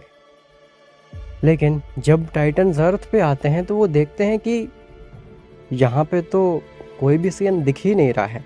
यहाँ पे तो अलग ही सिविलाइजेशन है जो कि ह्यूमंस के नाम से प्रचलित है। टाइटन्स काफ़ी ज़्यादा कंफ्यूज होते हैं कि आखिर उन्हें पता चला है कि अर्थ पे सेयन्स रहते हैं, लेकिन आखिर अर्थ पे सेयन्स हैं क्यों नहीं? क्या वो छुप करके रहते हैं या फिर वो इस प्लैनेट के अंदर रहते हैं? क्रोनोआ जो पता करने आया था सेयन्स के बारे में, उसे बिल्कुल भी नहीं समझ में आता है कि आखिर सेयन्स हैं कहाँ पे। तभी क्रोनोआ को धीरे धीरे सेयन्स के बारे में पता करते करते और उन्हें ढूंढते ढूंढते वो पहुंच जाता है कैप्सूल कॉरपोरेशन पे, जहाँ पे उसकी नज़र वजीटा पे पड़ जाती है और क्रोनोआ समझ जाता है कि हाँ, यही सेयन है, ये इसी प्लैनेट पे है। कंफर्म हो गई ये बात। क्रोनोआ वापस जाता है और सभी टाइटन्स को इकट्ठा करके बताता है कि उसे सेयन्स मिल गए हैं, लेकिन हम लोगों ने जैसा सोचा था वैसे नहीं है सेयन्स जिस प्लैनेट पे हैं वहाँ पे केवल 2 या 4 ही सेयन्स हैं, उससे ज़्यादा सेयन्स एग्जिस्ट नहीं करते हैं। मैंने पूरा प्लैनेट छान लिया, वहाँ पे मुझे केवल एक ही सेयन दिखाई दिया और ना ही मुझे की सेंस हुई ज़्यादातर सेयन्स की। तो मुझे लगता है कि हमें कोई ज़्यादा स्ट्रेटजी या फिर वॉर की तैयारी करने की ज़रूरत नहीं है, हम चारों मिल करके उन्हें हरा सकते हैं ईजिली। हर्मीस कहता है लेकिन पिछली बार भी तो कुछ ऐसा ही हुआ था, पिछली बार भी सेयन्स हमसे कम थे लेकिन उन्होंने हमें हरा दिया। क्रोनोआ कहता है हाँ, लेकिन मैं जिन सेयन्स को देख करके आया हूँ वो बहुत ही ज़्यादा वीक है, वो तो मुझे सेयन्स भी नहीं लग रहे हैं देखने में, ना ही उनकी टेल है और ना ही वो बड़े हैं देखने में, वो बहुत ही छोटे से हैं। ज़ायगरस कहता है लेकिन आखिर तुमने बिना उनकी नज़रों में आए पता कैसे कर लिया सेयन्स के बारे में? तुम इतने ह्यूज साइज़ के हो, तुम्हें उस प्लैनेट में जाते हुए किसी ने देखा नहीं? क्रोनोआ कहता है लगता है तुम भूल रहे हो कि मैं अपनी साइज़ और शेप को अपने मर्ज़ी मुताबिक चेंज कर सकता हूँ, और इसीलिए हर्मीज़ ने मुझे भेजा था सेयन के बारे में पता लगाने के लिए। खैर, ये सारी फालतू की बातें छोड़ो और मैं तो कहता हूँ कि हम अभी चलते हैं और उन सेयन्स को ख़त्म कर देते हैं। हम पूरे प्लैनेट को डिस्ट्रॉय कर सकते हैं, वो बहुत ज़्यादा वीक है, मेरी बात मानो। पैलेडियस कहता है मुझे लगता है कि क्रोनोआ की बात में दम है, मुझे लगता है कि क्रोनोआ सही कह रहा है और हो सकता है कि वाकई में वो सेयन्स वीक हो, क्योंकि सेयन्स की पूरी सिविलाइजेशन ख़त्म हो गई थी और कुछ जो सेयन जो कि बच करके इस यूनिवर्स में आ गए थे उन्हें स्टार्टिंग से स्टार्ट करना पड़ा होगा, लेकिन उन्हें फिर से वैसी सक्सेस नहीं मिली जैसे कि उन्हें सेयन यूनिवर्स में मिली होगी। इसी वजह से उनको छुप करके किसी दूसरी सिविलाइजेशन के प्लेनेट पर रहना पड़ रहा है, और वैसे भी हमारे पास में ज़्यादा समय है नहीं। हमें उन सेयन से जितनी जल्दी हो सके उतनी जल्दी बदला लेना होगा ताकि हम नज़र में ना आ सके जेनो और ग्रैंड प्रीस्ट के। जिसके बाद में वो सभी टाइटन्स पहुंचते हैं एक साथ अर्थ पे।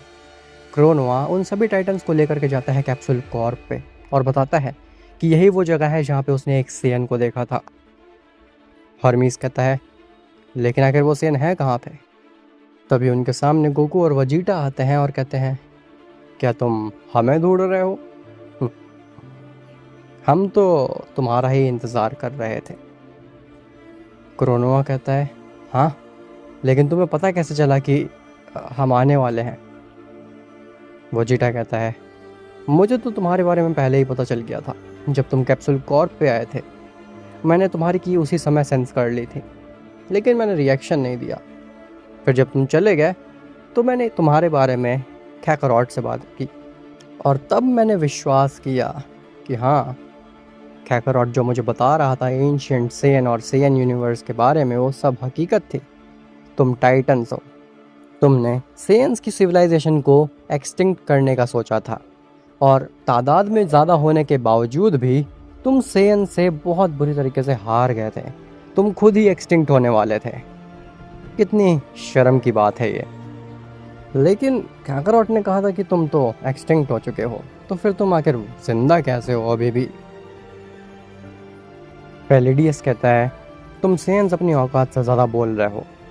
पिछली बार हमसे थोड़ी गलती हो गई थी, इस वजह से हम हार गए, लेकिन इस बार तुम हमसे नहीं बचने वाले हो। हमारा साइज़ देखो, हमारी पावर देखो, तुम कितने ज़्यादा पचकाने से और पावरलेस लग रहे हो। तुम्हारी तो की तक सेंस नहीं हो रही हमें। तुम आखिर कैसे ही हम टाइटन्स को रोक पाओगे? हम इतने पावरफुल हैं। हम तो तुम्हें अपनी उंगलियों के बीच में मसल देंगे। तुम्हारी पावर्स उन एंशिएंट सेन से कई गुना ज़्यादा वीक है और मुझे लगता है कि ये तो केवल 10 सेकंड की फ़ाइट होने वाली है। तुम तो बहुत जल्द ही मारे जाने वाले हो। गोकू वजीरा कहते हैं, ठीक है, कोशिश कर लो। अगर तुम्हारे अंदर सच में दम है तो फिर हम दोनों से एक साथ लड़के दिखा दो। हम मान जाएंगे कि हाँ, तुम वाकई में टाइटन्स हो। जिसके बाद में ज़ायग्रस सबसे पहले आगे आता है और कहता है, तुम सभी टाइटन्स को चिंता करने की कोई ज़रूरत नहीं है। मैं इनको अभी ख़त्म कर देता हूँ, ज़्यादा समय नहीं लगेगा।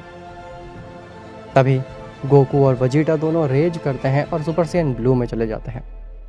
जब Goku Vegeta super Saiyan blue में जाते हैं तो उनकी पावर लेवल्स अचानक से जंप करके काफ़ी ज़्यादा हो जाती है और ज़ायग्रस ये चीज़ देख करके थोड़ा सा कंफ्यूज हो जाता है कि हैं, अभी तो ये कितने ज़्यादा वीक थे, अचानक से इनकी पावर लेवल में इतना जंप कहाँ से आ गया। लेकिन ज़ायग्रस उस चीज़ को इग्नोर करता है और उसे लगता है कि अभी भी वो काफ़ी पावरफुल है और वो गोकू वजीटा को हरा देगा। और वो सही भी था। ज़ायग्रस काफ़ी ज़्यादा पावरफुल था, लेकिन उसके साइज़ की वजह से ज़ायग्रस काफ़ी ज़्यादा स्लो भी था। वहीं गोकू वजीटा बहुत ज़्यादा फास्ट थे। ज़ायग्रस अपना हाथ वजीटा के ऊपर मारता है, लेकिन वजीटा हट जाता है और कैप्सूल कॉर्प डिस्ट्रॉय हो जाता है। वजीटा कहता है, हाश, अच्छा है कि कैप्सूल कॉर्प खाली है इस समय पे, वरना अगर बुल्मा अंदर होती तो फिर कुछ भी हो सकता था। तभी गोकू और वजीटा टारगेट करते हैं ज़ायग्रस की नीज़ को ताकि वो ज़ायग्रस को गिरा सकें।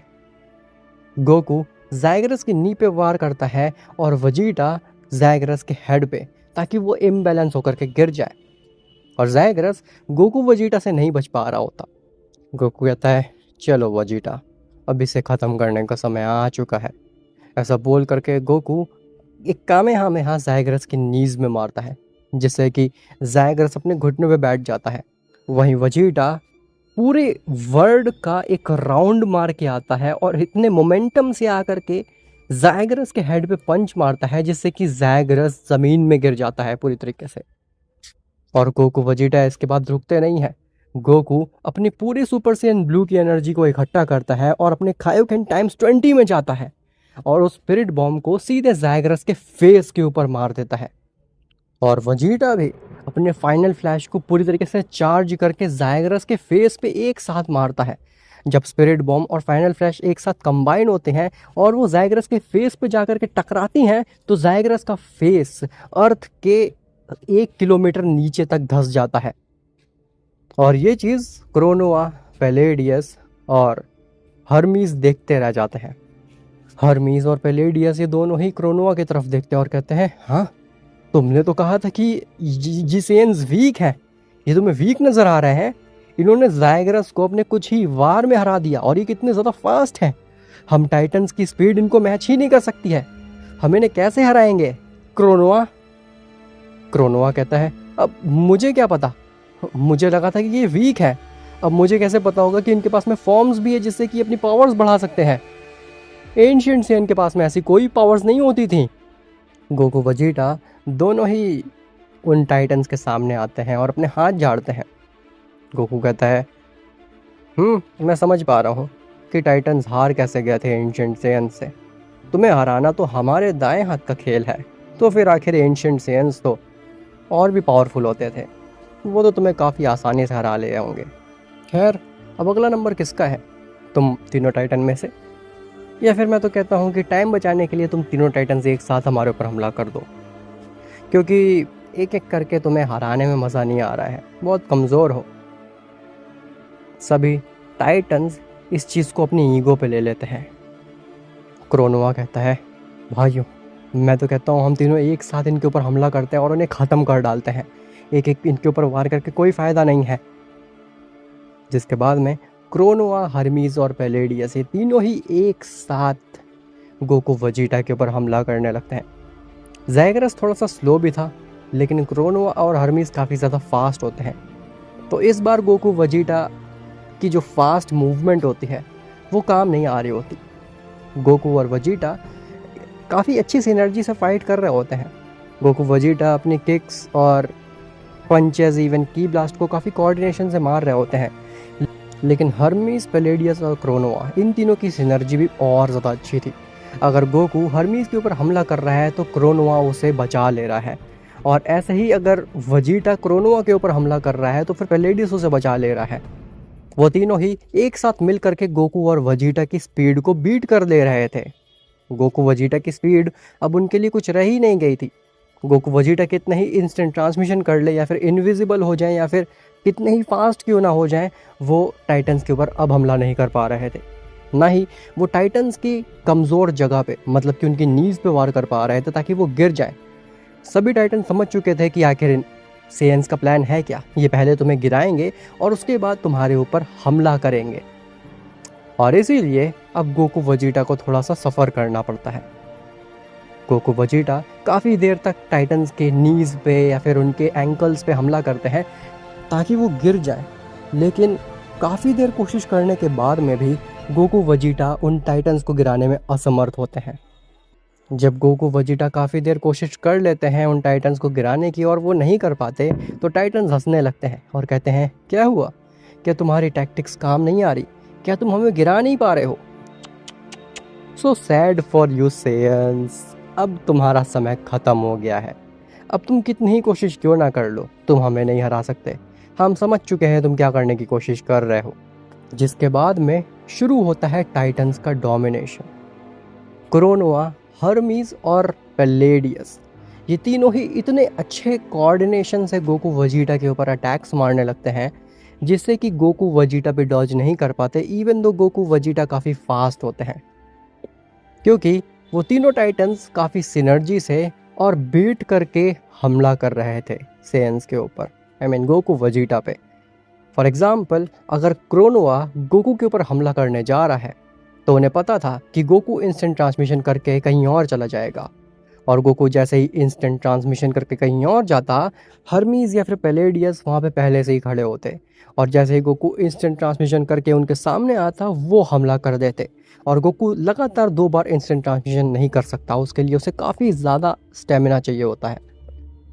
वजीटा के साथ भी सेम हाल हो रहा होता है। वजीटा भी काफ़ी ज़्यादा फास्ट बनने की कोशिश कर रहा होता है और वो अटैक्स डॉज करने की कोशिश कर रहा होता है, लेकिन कहीं ना कहीं से वो टाइटन्स उन दोनों को घेर ले रहे थे और उन्हें मार दे रहे थे। टाइटन्स का एक पंच ही इतना ज़्यादा पावरफुल होता है कि गोकू वजीटा मीलों दूर जा करके गिरते हैं। गोकू वजीटा जब तक वापस आते तब तक वो और भी ज़्यादा वीक हो जाते हैं। टाइटन्स काफ़ी आसानी से गोकू वजीटा को डोमिनेट करने लगते हैं, और एक पॉइंट के बाद में गोकू और वजीटा दोनों ही अपनी सुपर सैयन ब्लू फॉर्म भी लूज़ कर देते और अपनी बेस फॉर्म में आ जाते। गोकू वजीटा ऑलमोस्ट हार चुके थे, अब उनके पास में ज़्यादा स्टेमिना या फिर पावर्स नहीं बची थी। इसी के साथ में अब उनके पास में शेंजो बीन्स भी नहीं थी जिससे कि वो अपने स्टेमिना को रिकवर कर सके पूरी तरीके से। तब टाइटन्स हंसते हैं और कहते हैं, हाँ कितना अच्छा लग रहा है, कितना अच्छा लग रहा है तुम सेयन्स के ऊपर हमला करके। अब हमारी सिविलाइजेशन का, टाइटन्स का बदला पूरा होगा और तुम सेयन्स मरोगे आज। गोकू वजीटा काफ़ी ज़्यादा वीक हो चुके थे कि तभी वो तीनों टाइटन्स एक एनर्जी बॉल रेडी करते हैं। वो एनर्जी बॉल इतनी ज़्यादा बड़ी होती है कि वो लिटरली पूरे प्लैनेट को ही डिस्ट्रॉय कर देगी। गोकू वजीटा समझ जाते हैं कि अगर ये एनर्जी बॉल हिट हुई तो फिर ना ही केवल इससे गोकू वजीटा मर जाएंगे बल्कि सारे ह्यूमंस मर जाएंगे और अर्थ डिस्ट्रॉय हो जाएगी। गोकू रेज करके ट्रांसफॉर्म होने की कोशिश करता है सुपर सैयन ब्लू कायोकेन में, लेकिन नहीं हो पा रहा होता। वजीटा भी अपनी super Saiyan blue evolution form में ट्रांसफॉर्म होने की कोशिश करता है, लेकिन वो भी नहीं हो पा रहा होता। तभी वो सभी टाइटन्स एक साथ अपनी एनर्जी बॉल को गोकू वजीटा की तरफ फेंक देते हैं कि तभी अचानक से गोकू के बाल वाइट टर्न हो जाते हैं और वो अल्ट्रा इंस्टिंक्ट में चला जाता है, मास्टर अल्ट्रा इंस्टिंक्ट में। जब गोकू MUI में जाता है तो फिर वो टाइटन्स की एनर्जी बॉल को श्रिंक करके छोटी बना देता है और उसको इवेपोरेट कर देता है हवा में, जैसे कि उसने जिरेन की एनर्जी बॉल को किया था। वो तीनों टाइटन्स ये देख करके हैरान हो जाते हैं कि ये कैसे किया इस मॉडल ने आखिर, और इसकी पावर लेवल तो अब और भी ज़्यादा इंक्रीज हो गई हैं। वो तीनों टाइटन्स को समझ नहीं आता है कि इसका जब पूरी तरीके से स्टेमिना ख़त्म हो चुका है, इनकी पावर्स ख़त्म हो चुकी हैं, तो फिर ये अचानक से इनकी पावर लेवल इतनी राइज कैसे कर गई। गोकू जब अपनी एमयूआई में जाता है तो वो बहुत ज़्यादा नाराज़ होता है। गोकू कहता है, तुमने तुमने मेरी अर्थ को, मेरे घर को डिस्ट्रॉय करने की कोशिश की। हालांकि ये मेरा प्लेनेट नहीं है, यहाँ पे सेयंस नहीं रहते, लेकिन यहाँ पे जितने भी लोग रहते हैं वो सारी मेरी फैमिली है, और तुम मेरी फैमिली को डिस्ट्रॉय नहीं कर सकते टाइटन्स। तभी गोकू अपने हाथ में एक कामेहामेहा रेडी करता है, और उस कामेहामेहा को गोकू पलेडियस के ऊपर मारता है। वो कामेहामेहा इतना ज़्यादा पावरफुल होता है कि पलेडियस हवा में उड़ जाता है, और उस कामेहामेहा को ले करके वो स्पेस में ही गायब हो जाता है। गोकू के एक कामेहामेहा की ऐसी स्ट्रेंथ देख करके क्रोनोआ और हर्मीज़ ये दोनों ही एक दूसरे की आंखों में देखने लगते हैं और कहते हैं, ये कैसे पॉसिबल है। इसके एक अटैक ने पलेडियस को हवा में उड़ा दिया। आखिर ये मॉडल कैसे कर पा रहा है, ये सब पॉसिबल भी कैसे है इस मॉडल के लिए, ये तो इम्पॉसिबल होना चाहिए था। तभी गोकू क्रोनोआ और हर्मीज़ के मुंह के एकदम सामने आ जाता है। गोकू कहता है, तुम्हारा साइज़ बड़ा है तो क्या हुआ, लेकिन तुम मेरे ऊपर हमला नहीं कर सकते। जिसके बाद क्रोनोआ और हर्मीज़ दोनों गोकू को क्रश करने की कोशिश करते हैं अपने पंच की मदद से, लेकिन गोकू उनके अटैक्स को डॉज कर जाता है।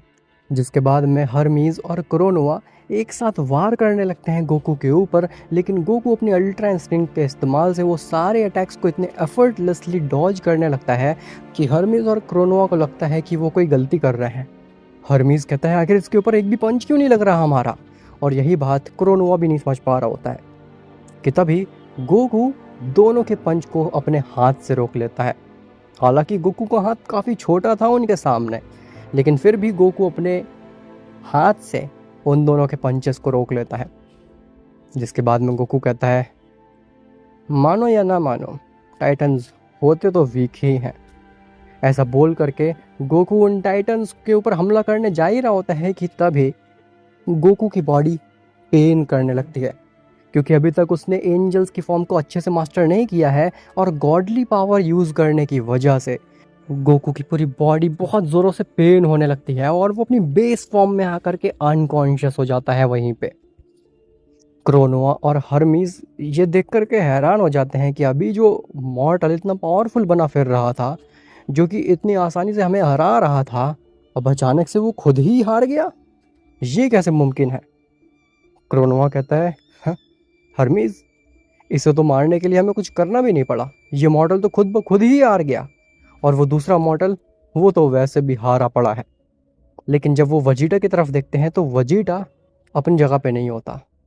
हर्मीज़ कहता है, लेकिन आखिर वो दूसरा मॉडल गया कहाँ पे, वो सामने नहीं है। कि तभी वजीटा आवाज़ लगाता है और कहता है, क्या तुम मुझे ढूंढ रहे थे। जब क्रोनोआ और हर्मीज़ पीछे देखते हैं तो वजीटा अपनी super Saiyan blue evolution form में होता है। वजीटा कहता है, चलो, कैकारोट ने तो अपना काम कर दिया, अब मेरी बारी है तुम्हें ख़त्म करने की। ऐसा बोल करके वजीटा अपनी सारी पावर्स को इकट्ठा करता है और एक्सप्लोड कर जाता है टूर्नामेंट ऑफ पावर की तरह। उस एक्सप्लोजन से हर्मीज़ और क्रोनोआ बहुत बुरी तरीके से डैमेज हो जाते हैं। हर्मीज़ और क्रोनोआ ज़मीन में गिर जाते हैं और वो बहुत ज़्यादा पेन में होते हैं। हर्मीज़ कहता है, ये सेयंस, ये 2 सेयंस हम 4 एंशिएंट टाइटन्स को कैसे हरा ले रहे हैं, ये कैसे मुमकिन है। लेकिन तभी वो देखते हैं कि जितना डैमेज उन्हें हुआ है उससे ज़्यादा डैमेज वजीटा को हो गया है, क्योंकि वजीटा अनकॉन्शियस होकर वहाँ पे गिर गया है। अब गोकू और वजीटा ये दोनों ही अनकॉन्शियस पड़े हुए थे। वहीं हर्मीज़ और क्रोनोआ को काफ़ी ज़्यादा इंजरी तो हुई थी, लेकिन वो अभी भी खड़े हुए थे। हर्मीज़ और क्रोनोआ एक दूसरे को कंधा देते हैं और वो खड़े होते हैं साथ में। क्रोनोआ कहता है, फाइनली हमने कर दिखाया, हमने इन सेयंस को मार दिया, हमने अपना बदला ले लिया। हर्मीज़ कहता है, हाँ, लेकिन अभी ये पूरी तरीके से मरे नहीं हैं, ये सिर्फ अनकॉन्शियस है। हमें इन्हें पूरी तरीके से ख़त्म करना है और अपनी टाइटन सिविलाइजेशन का बदला लेना है, इन्हें मार डालना है हमें, तभी हमारा बदला पूरा होगा। ऐसा बोल करके क्रोनोआ और हर्मीज दोनों दोबारा से एक की ब्लास्ट को रेडी करते हैं, जिससे कि वो गोकू वेजिटा दोनों को ही ख़त्म कर डालें। लेकिन जैसे ही क्रोनोआ और हर्मीज उस की ब्लास्ट को गोकू वेजिटा के ऊपर फेंकते हैं, तभी एक लेज़र बीम आती है जो कि उस की ब्लास्ट को चीरते हुए निकल जाती है और हवा में ही वो एनर्जी बॉल ब्लास्ट हो जाती है। क्रोनोआ और हर्मीज को समझ नहीं आता है कि आखिर ये हुआ क्या। उनकी की ब्लास्ट ये अचानक से कैसे एक्सप्लोड कर गई, ये पॉसिबल भी कैसे है। कि तभी एक्सप्लोजन का धुआं हटता है और हर्मीज और क्रोनोआ के सामने खड़ा होता है गोहान, वो भी अपनी बीस्ट फॉर्म में। हर्मीज और क्रोनोआ एक और सेयन को देख करके पूरी तरीके से हार मान जाते हैं। क्रोनोआ कहता है, ये कैसे मुमकिन है, आखिर ये सेयन्स खत्म क्यों नहीं हो रहे हैं, और कितने सेयन्स बचे हुए हैं। गोहान गोकू की तरफ देखता है और वो बहुत ज़्यादा गुस्सा आ जाता है। गोहान कहता है, तुमने मेरे फादर का ये हाल किया है, तुम्हें इसका खामियाजा भुगतना पड़ेगा टाइटन्स। हर्मीस कहता है, अच्छा मतलब कि तुम इसके बेटे हो। कोई नहीं, जिस तरह से हमने तुम्हारे फादर को ख़त्म किया है उसी तरीके से हम तुम्हें भी ख़त्म कर देंगे और तुम हमें नहीं रोक पाओगे सेयन। आज हम सेयन्स की पूरी सिविलाइजेशन यहीं पे ख़त्म करके जाएंगे और हमें रोकने वाला कोई भी नहीं होगा। हम अपनी टाइटन सिविलाइजेशन का बदला ले करके ही रहेंगे। इतना बोला ही होता है उन्होंने कि तभी गोहान पूरी स्पीड से आता है और वो क्रोनोआ और हर्मीज के गट पे एक किक मारता है और वो एक किक से ही हर्मीज और क्रोनोआ ज़मीन में गिर जाते हैं। गोकू वेजिटा जो कि इतनी देर से कोशिश कर रहे थे टाइटन्स को गिराने की और नहीं गिरा पा रहे होते, गोहान सिर्फ अपनी एक किक से उन दोनों बींग्स को ही, उन दोनों टाइटन्स को गिरा देता है। जिसके बाद में गोहान अपनी स्पेशल बीम कैनन को रेडी करने लगता है। गोहान कहता है, मेरी स्पेशल बीम कैनन तुम टाइटन्स को चीर के रख देगी और तुम्हें यहीं पे ख़त्म कर देगी। ऐसा बोल करके गोहान अपनी स्पेशल बीम कैनन को क्रोनोआ के ऊपर मारता है कि तभी वहाँ पे पैलेडियस आ जाता है और गोहान की स्पेशल बीम कैनन पैलेडियस को चीर करके निकल जाती है, जिससे कि पैलेडियस वहीं पे गिर जाता है। क्रोनोआ और हर्मीज जब ये देखते हैं तो उन्हें समझ नहीं आता है कि ये हुआ क्या। उनकी आंखों के सामने पैलेडियस मर रहा होता है। पैलेडियस की बॉडी धीरे धीरे वाइट होने लगती है, मानो कि उसके अंदर से सोल निकलने वाली हो। हर्मीज और क्रोनोआ ये चीज़ देख नहीं पा रहे होते हैं। हर्मीज कहता है, नहीं नहीं नहीं नहीं, पैलेडियस हमें छोड़ के मत जाओ, हमारे साथ रहो, तुम मर नहीं सकते। पैलेडियस कहता है, नहीं, मैंने तुम लोगों को बचाया है और मैंने तुम लोगों को किसी रीज़न से बचाया है। मैं इस काबिल नहीं हूँ कि मैं इन सेयन्स को हरा सकूँ, इन सेयन्स को मार सकूँ, लेकिन मुझे पूरी उम्मीद है कि तुम लोग इतने कैपेबल ज़रूर हो कि इन सेयन्स को मार सको, इन्हें पूरी तरीके से ख़त्म कर सको और हमारी सिविलाइजेशन का बदला ले सको। क्रोनोआ और हर्मीज जब ये बात सुनते हैं तो वो बहुत ज़्यादा आँख बबूला हो जाते हैं। उन्हें सेयन से और भी ज़्यादा नफ़रत हो जाती है। अब उन्हें बस किसी भी तरीके से सेयन्स को ख़त्म करना था। क्रोनोआ और हर्मीज दोनों खड़े होते हैं। वो गोहान की तरफ देखते हैं, वो भी इस नज़र से मानो कि खा जाएंगे गोहान को। क्रोनोआ कहता है, बस बहुत हुआ, तुम सेयन्स को हमने काफ़ी हल्के में ले लिया, लेकिन अब तुम्हें ख़त्म करने का समय आ चुका है। कि तभी वहाँ पे ज़ायग्रस भी आ जाता है, जो कि ज़मीन के अंदर धंसा हुआ था इतने समय से। ज़ायग्रस आता है और कहता है, कहाँ है वो सेयन, मुझे उससे बदला लेना है, उसकी इतनी जुर्रत भी कैसे हुई। तभी वो देखता है कि पैलेडियस मर चुका है, उसकी पूरी बॉडी वाइट पड़ी हुई है। ज़ायग्रस कहता है, ये क्या हुआ, ये मर कैसे गया आखिर। तो क्रोनोआ बताता है कि इस सेयन बच्चे ने मार दिया है पैलेडियस को और हमें पैलेडियस इसी के साथ साथ पूरी टाइटन सिविलाइजेशन का बदला लेना पड़ेगा। और मुझे लगता है कि यही समय है टाइटन फ्यूजन दिखाने का। और इन सेयन्स को हमेशा हमेशा के लिए ख़त्म कर देने का, ताकि इनकी अगली नस्लें भी पैदा ना हो सके। सारे सेयन्स आज यहीं मर जाएंगे, तुम्हारे फादर, तुम्हारे बेटे, ताकि आगे से कोई भी सेयन बच ही ना पाए, और हम अपनी पूरी सेयन सिविलाइजेशन का बदला पूरा करेंगे। गुहान कहता है, बस बहुत बकवास कर ली तुम लोगों ने। इतनी देर से तुम्हारी टाइटन सिविलाइजेशन की बकवास सुन करके मैं परेशान हो चुका हूँ।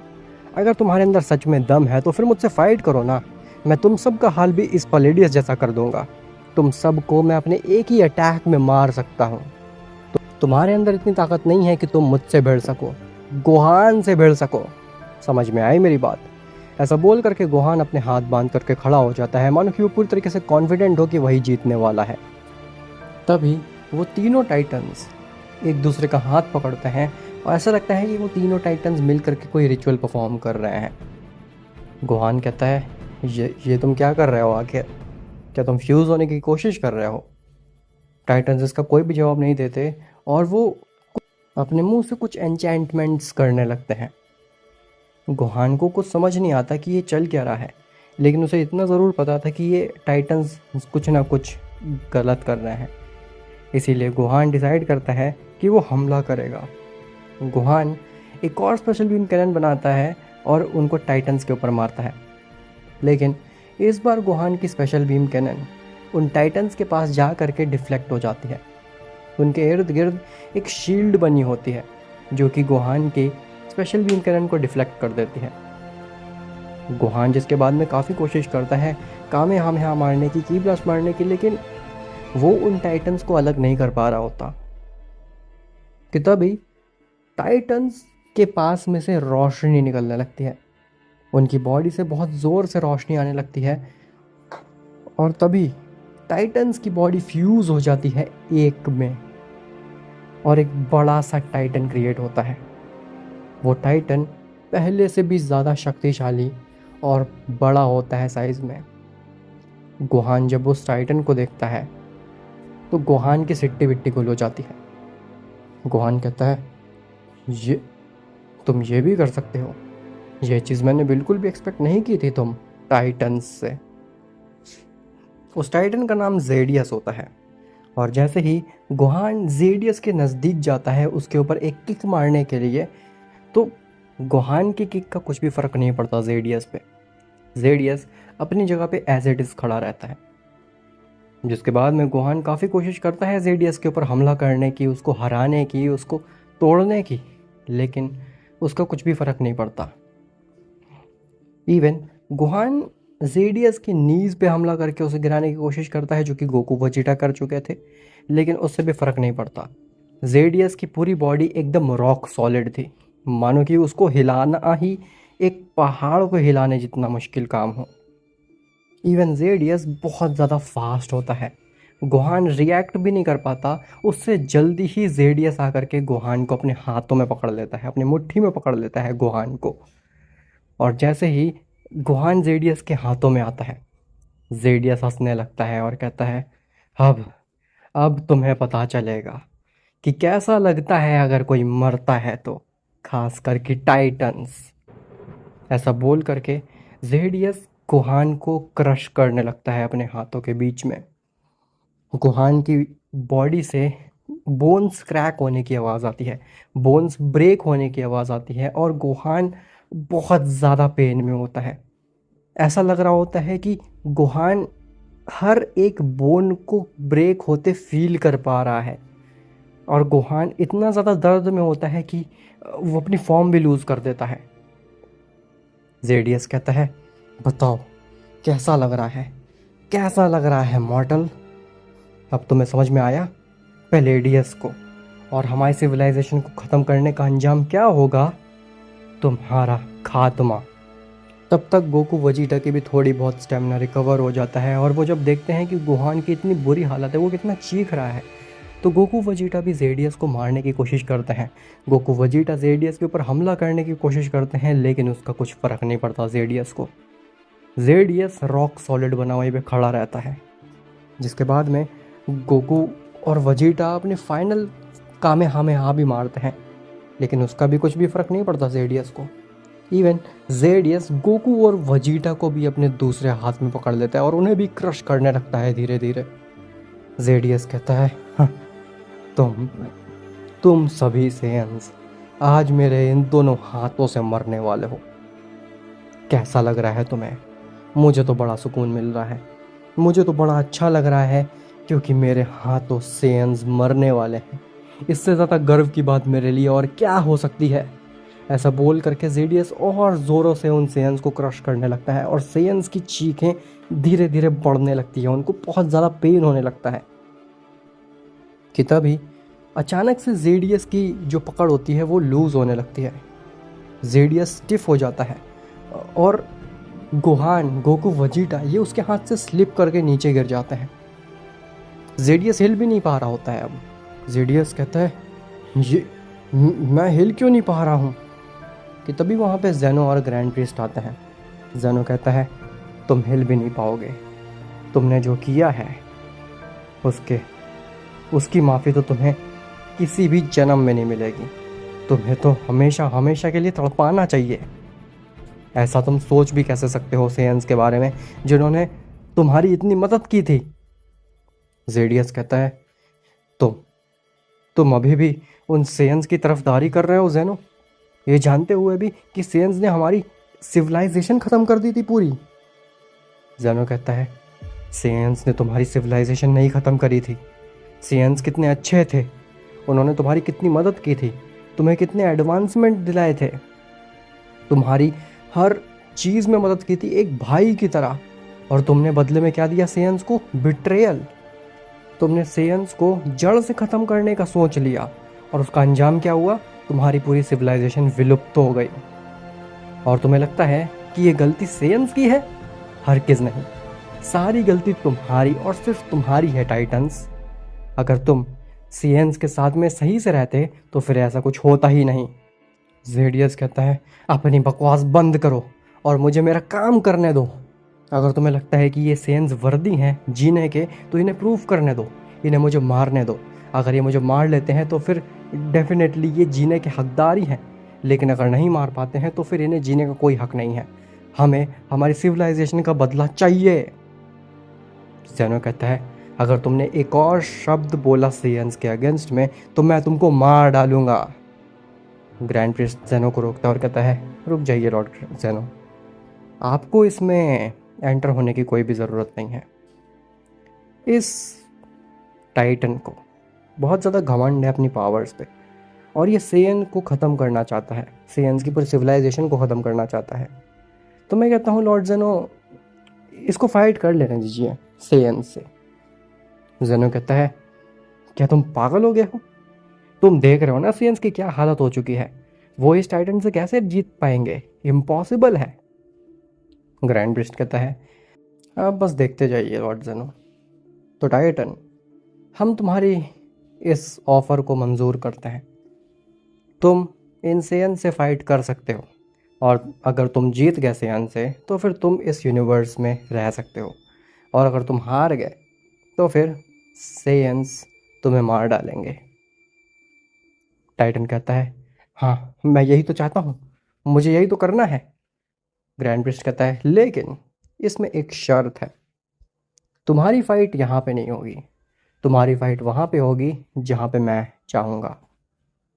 टाइटन कहता है, हाँ, मेरी फाइट कहीं भी करा दो इन बीइंग से, मैं इनको हर जगह हरा दूंगा, मुझे फ़र्क नहीं पड़ता मुझे कहाँ पे फाइट करा रहे हो इनसे। तो ग्रैंड प्रिस्ट कहता है, ठीक है ठीक है, देखते हैं कि तुम कैसे जीतते हो इनसे इनसे।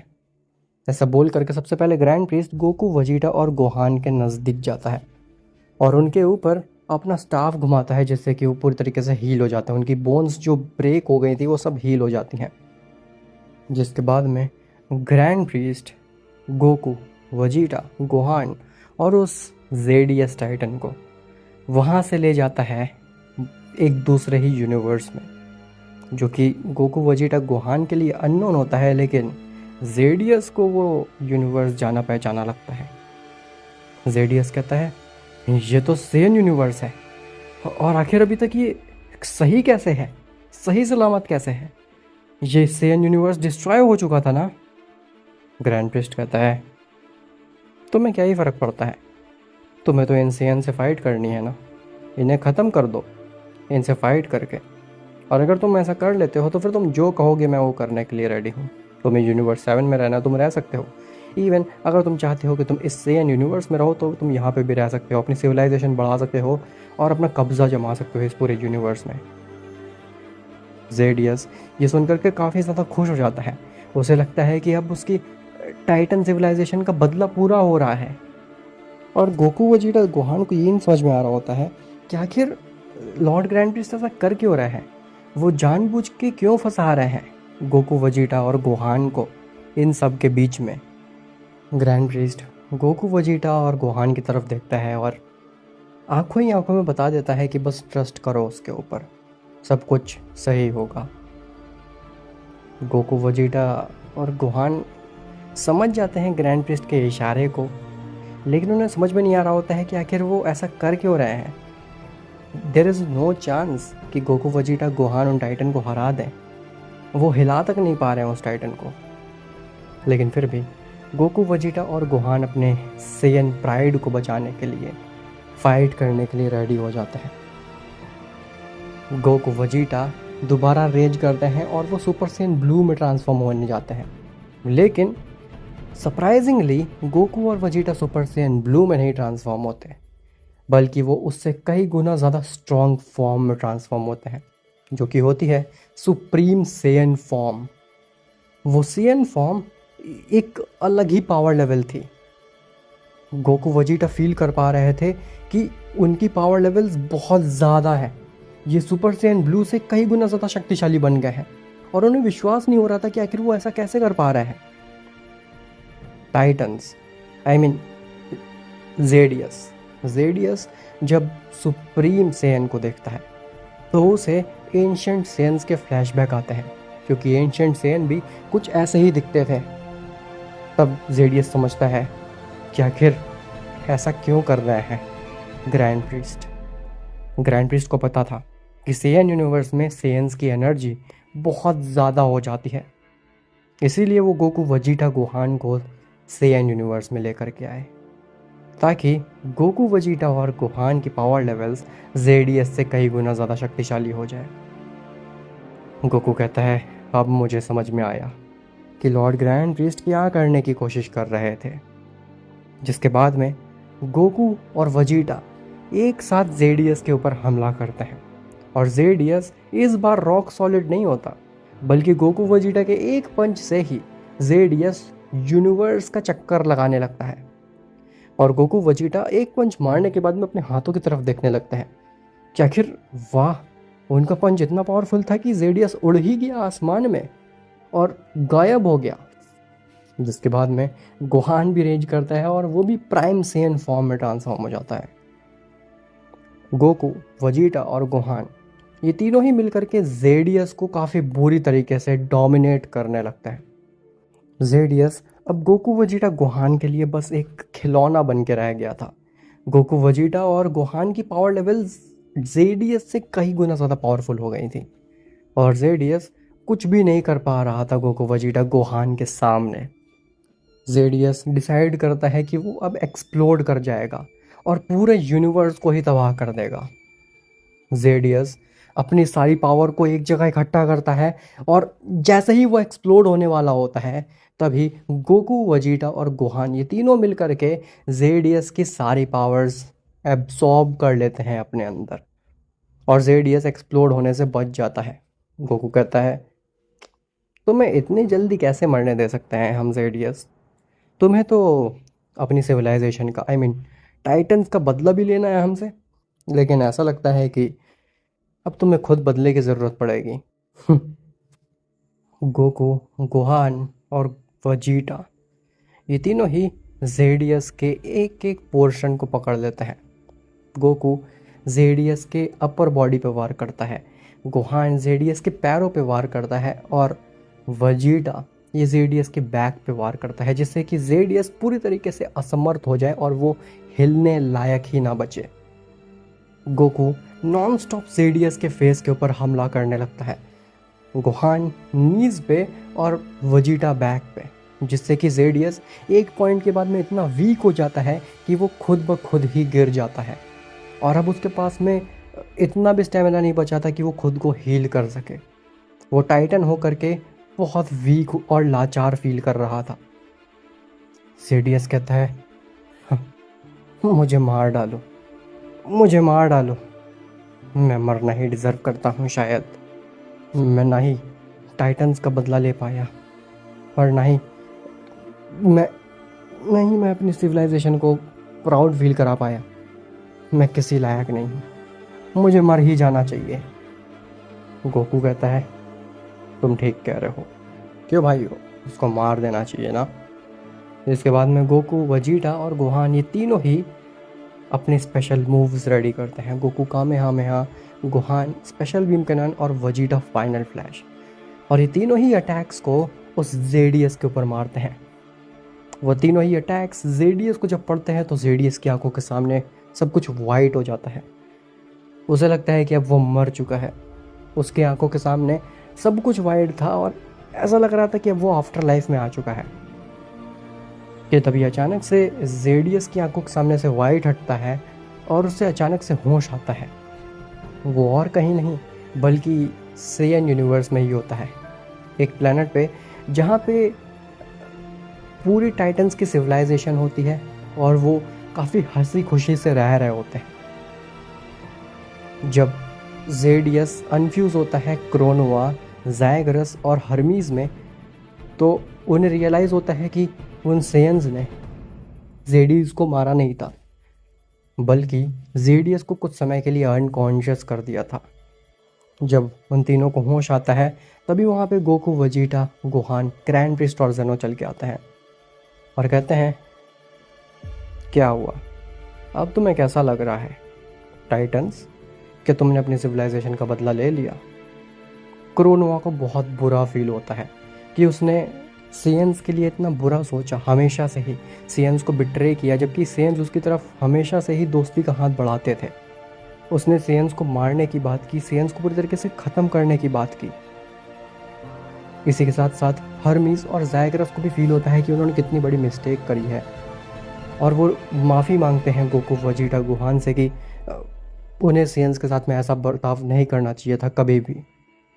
ग्रैंड प्रिस्ट कहता है, देखा, इसीलिए सेयन्स लॉर्ड जेनो के दिल के इतने करीब हैं, क्योंकि ये सेयन्स दिल के इतने साफ़ हैं।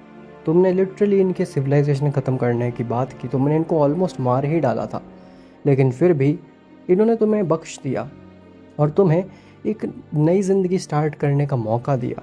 ये हैं सेयन्स। जो तुम समझ पा रहे हो ये कितने प्योर हार्टेड बीइंग्स हैं, और तो हमेशा से ही ये इनको अपना दुश्मन मानते थे। अब टाइटन्स रियलाइज़ करते हैं कि उन्होंने बहुत बड़ी गलती करी है, उन्हें ऐसा कभी भी नहीं करना चाहिए था, और टाइटन्स सेयन यूनिवर्स में सही से रहने लगते हैं। लेकिन जेनो ग्रैंड प्रिस्ट से काफ़ी नाराज़ होता है। जेनो कहता है, ग्रैंड प्रिस्ट तुमने बहुत बुरा किया, तुमने आखिर उन टाइटन्स को ब्रेन वॉश किया क्यों नहीं था? तुमने उनके साथ में एग्रीमेंट कर लिया था पहले ही कि वो तुम्हारी बात मानेंगे और तुम उनको ब्रेन वॉश नहीं करोगे।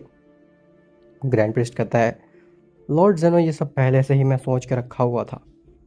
देखिए, मुझे पता था कि आने वाले समय में ये टाइटन्स उस केज को तो ब्रेक करके बाहर निकल ही जाएंगे, और मैं चाहता था कि टाइटन सरवाइव करें। इसीलिए मैंने जानबूझ के इनके झांसे में फंसने का नाटक किया, क्योंकि मैं चाहता था कि इनका हृदय परिवर्तन हो। मुझे पता था कि जब ये गोकू, वजीटा को मारने की कोशिश करेंगे तो अंत ऐसा ही होने वाला है, जिसमें कि इन्हें समझ में आएगा कि उन्होंने कितनी बड़ी मिस्टेक की है। और वैसा ही हुआ, जिसके लिए मुझे आपसे थोड़ा सा झूठ बोलना पड़ा लॉर्ड जेनो, और थोड़ा सा आपको बिट्रे भी करना पड़ा, लेकिन मुझे लगता है कि ये इतना चलता है यूनिवर्स और मल्टीवर्स को सेफ रखने के लिए। जेनो ग्रैंड प्रिस्ट की बात को समझता है और कहता है, शाबाश, चलो अब नए टूर्नामेंट की तैयारी करो, जिसमें कि ये टाइटन्स भी पार्टिसिपेट करेंगे। और ये मूवी यहीं पे ख़त्म होती है। उम्मीद करता हूँ तुम्हें ये टाइटन्स और सेयन्स की पास्ट वाली मूवी काफ़ी ज़्यादा पसंद आई होगी। इस मूवी को मैंने थोड़ा सा डिफरेंट रखने की कोशिश की है, क्योंकि आई डोंट थिंक सो मैंने ऐसी मूवी पहले बना रखी है, फिर तुमने भी देख रखी होगी। और अगर तुम्हें ये मूवी अच्छी लगी है तो चैनल को सब्सक्राइब कर देना, क्योंकि ऐसी मूवीज़ मैं लाता रहता हूँ। इसी के साथ साथ वीडियो को भी लाइक कर देना, ताकि मुझे और मोटिवेशन मिले ऐसी ही मूवीज़ और स्टोरीज़ बनाने का। तो मिलते हैं तुमसे नेक्स्ट पार्ट में, आई मीन नेक्स्ट वीडियो में। तब तक के लिए बाय बाय।